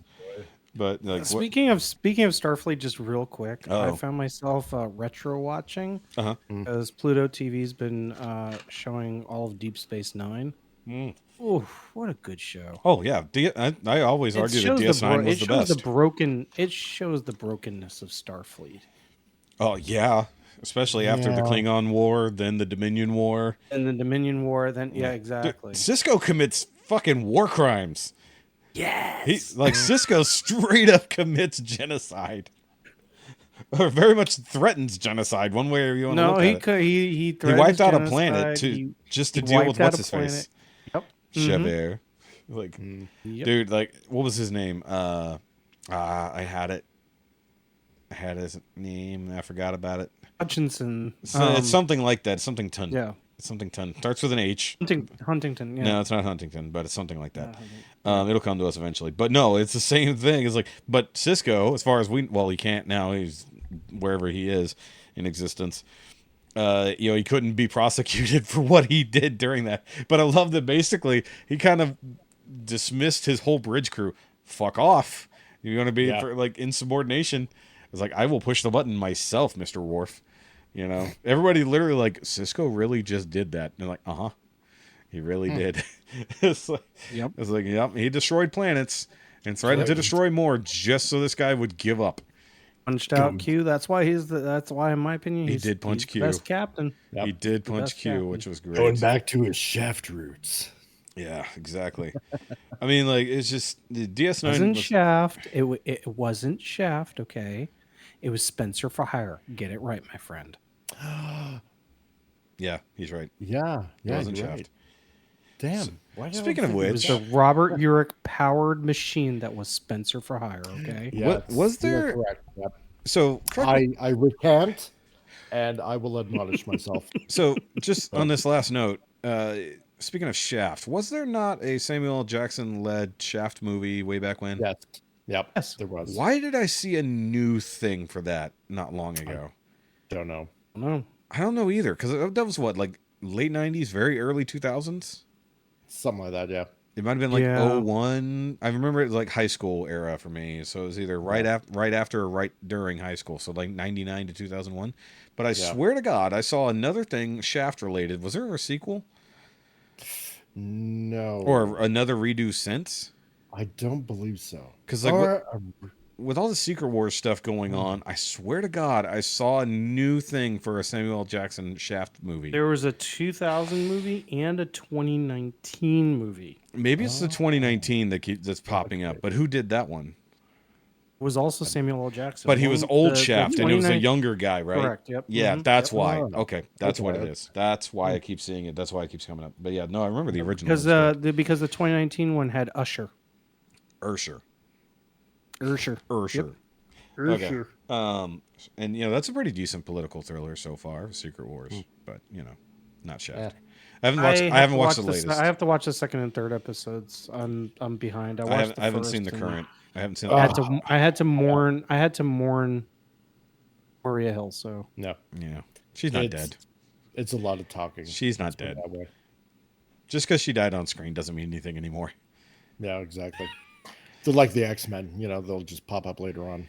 Oh, yeah. Speaking of which, we didn't even get to it. I'll just insert this back because I'll put this conversation more than likely back in the main. Ketchup and mustard? Yeah, ketchup and mustard. So the Deadpool 2 reveals that just keep coming, by the way, that we actually got to see. Well, we already saw Deadpool in his new redder costume. It's like different fabric, just redder, but it's the same costume, honestly. And then we got to see the on-screen appearance of the yellow and blue Wolverine suit. Yep. I'm okay with that. I'm with other people that think that the arm should have been bare. Like, because he shouldn't have sleeves, but I also get why they didn't. You know, they could always remove them later. Take them out in post. But I also like that he's not wearing a mask, so I gotta wonder if he loses it before this point, or like he's gonna have like a CG mask come on or something. Or maybe actually we haven't seen him from behind. Maybe it's like the cowl type. Yeah, like a cowl. Yeah, it could be. It could be a cowl, and he just hasn't pulled it up over his head. But we also saw the images of the Fox logo legitimately like crashed into the, and it's a full-on set. I was like, yep, that's amazing. So Disney, you're not even hiding it. Yeah, you're destroying the Fox universe. Well, it is what it is because he's gonna. So the plot details have come out too, along with the cast. The cast has actually been dropped as well. If anybody didn't see that. So basically, we've got the TVA is going to get involved, probably because of Deadpool's time travel at the end of 2. And Loki season 2 is going to link to Deadpool, and it's going to somehow link into it as well. It is with the Jonathan Majors stuff, but so that's going to all be part of it, presumably because Mobius is in it. So straight up, Owen Wilson is in it, and he's going to be in this. So Morbin time. Yeah, no, Mobin time, not Morbin. Yep. Mobius. Owen Wilson. Hopefully he'll be on a jet ski finally. Miss Minutes is going to be Miss Minutes is also in a Tara Strong. Jennifer Garner is going to be showing up in it as Elektra, which is crazy. Yeah, quite possibly Ben Affleck as Daredevil. Not on the current cast list, but On maybe. current cast. Might, yeah. Because there's going to be there's going to be 3 dozen cameos. And we're more than likely going to be seeing a lot of Deadpool variants. But you know what's really funny about it? That would actually And be really Wolverine cool. As long as we get Headpool. And Wolverine variants as well. Yeah, if there's some Wolverine variants, it'll be interesting. But like, I like the idea that this is taking place in an X-Men universe we haven't seen. Yeah, technically, in a way, because this isn't the one we came from. Oh, Colossus is coming back. The guy who played Colossus is coming back. Yeah. So that's good because I like this. I like the Deadpool Colossus. He's like so good. Oh, Negasonic Teenage Warhead, along with Yukio. The 3, of course, those 3 keep coming back. As far as we know, none of the X-Men actors so far, because they're basically all getting retconned anyways. But if they get Patrick Stewart in there again, then he makes a reference to Multiverse of Madness, that would be funny. Yeah. It's like, oh, careful, you might get your neck snapped by a witch. You know, something like that. Well, I've been listening to little hints that Rob Liefeld has been giving on his podcast, Robservations. Sure. So, you know, it's interesting. Yeah, because I also, Ricky and I made the joke last week before, I can't remember, because once again, these are all rolling together and we're delayed a week on release. So the thing is, like, I made the joke that with the writer's strike, there's going to be a point in the movie where everyone but Deadpool comes to a complete stop, and he doesn't know why. And then he's going to look over at the production crew and say, writer's strike again? And then he's going to, and they're like, okay. And then he's going to go off and fuck off and do his own adventure until they get notification the writer's strike's over. So we're going to get a side movie. This is what I hope. I doubt this will happen. And actually, I did read that Ryan Reynolds cannot ad lib on the script. They won't let him ad lib. He can't continue. Not let him do it. And there's a reason why. Yeah, it's because the writers have to be on set. That too. It's also because that when he did the 2 Fox movies, he poked a lot of fun at Disney. Yeah, but he also poked a lot of fun at Fox. So that's stupid. That's true. But I suspect because now that it's part of Disney now, that it's like, okay, you can't ad lib anymore with certain kind of jokes. One of the things that I saw from somebody the other day was that it said, like, y'all need to relax. It's like, this is an R-rated movie. It is technically in the Marvel multiverse, and we're keeping it in the same vein as the other movies. Yep. So I think just the writer's strike is going to affect it to a degree, but they better play off of it. Like, that's what I want to see. It's like ultimate fourth wall break. The writer's strike has stopped the movie in its tracks, so he's got to go do something on his own. And then, like, 20 minutes later, he comes back to the real movie because the strike is over. Like, if they don't capitalize on that, I will be sad. Because one of the questions Jay asked in this thing was, do you think that Deadpool 3 will go the same route as, like, Thor 4? And I'm like, no, because it's the same people at the helm. It can't. Like, even being Marvelized, it can't. I mean, they already went so far as to bringing Hugh Jackman back to play Wolverine proper. Yeah. I was like, come on. I was like, and I said, Ryan Reynolds will not let this movie suck.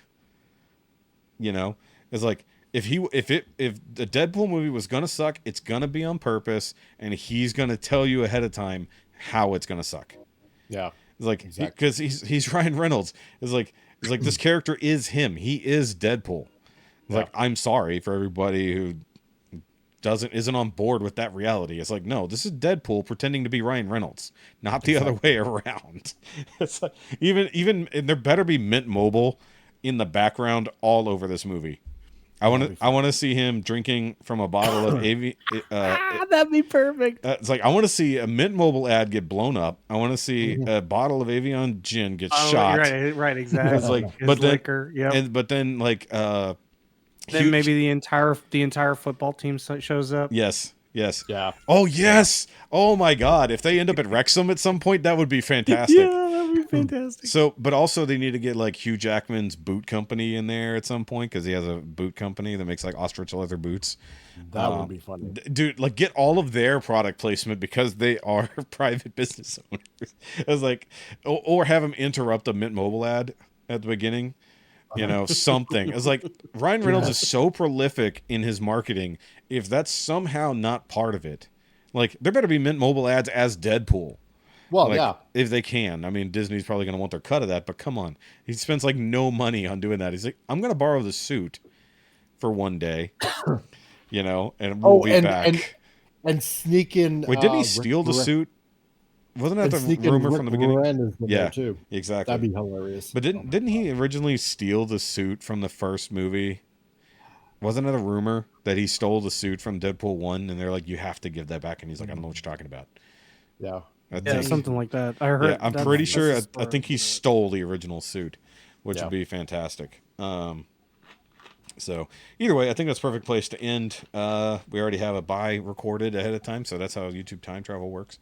So we don't even have to do that from here on out. I can just come over here and hit. I'm just gonna say I'm glad you're able to get on, Mike, but I will say a special shout out, and I miss you to Rikki, and also to our other favorite Canadian. Other? Yeah. Yeah, because isn't it basically Say his name? Say his name. Well, because last time it was Martha. It was Ricky and Mike and you and Rusty, and now I've swapped. So next it's got to be Rusty and Ricky. Right, exactly. Yeah. There we go. So we just got to swap. That's why we have this continental thing going on. Yeah. It's a good way to do it, and we haven't had any visitors when in a you minute. get 2 Canadians on there now. Yeah, we haven't had both Canadians in a little bit, but that's okay. Exactly, right? One of these days, excuse me, one of these days we'll try to get everybody together on a weekend show. Perhaps. All right, guys. So make sure you do the like and subscribe thing to everybody. I didn't do any promos early on, but of course all my show key links are in the description down below, along with Ricky's stuff. He's not here because he's busy with work and whatnot. He's kind of figuring out where his new schedule is going to be with his new job. Mike is visiting us from the Comic Relief Crusader. Yo. Of course. Yeah, you're pointing the wrong way there, Rob, but that's okay. On my screen you are. Because it's like, you got to think, they're looking at my screen. I'm down here. You guys are above me, so you're pointing the wrong way. It's okay, though. And, of course, there's Rob. There's nothing to really subscribe to with Rob unless he somehow turns Sock Puppet Theater into an actual show. Which, in theory, he could. He chooses not to. Dude, thank you. You can find me here, there, and everywhere, all across the realm of Sock collectors. Puppet Therapy. Yeah, Sock Puppet. That's basically what it is. It's Sock Puppet Therapy. Do that. All right, and so if you guys want to do all that kind of stuff, that's fine. Subscribe and whatnot. That'd be great. And Rusty, hopefully, will be able to come visit us when his schedule gets less wonky. Also, just early promo, I will be doing another podcast with Dante, but this time it'll be on the So You Like Horror podcast. I didn't actually bring it up, but eventually we'll get to that. I volunteered to watch the movie Rubber yesterday for that purpose. If you've not seen it, oh, dude, see it. So it'll just be interesting. I didn't want to go into detail on it because I'll be doing that on that podcast. So early shout out for that podcast to be filmed here in a couple weeks. So with that, okay, bye. Bye. Bye.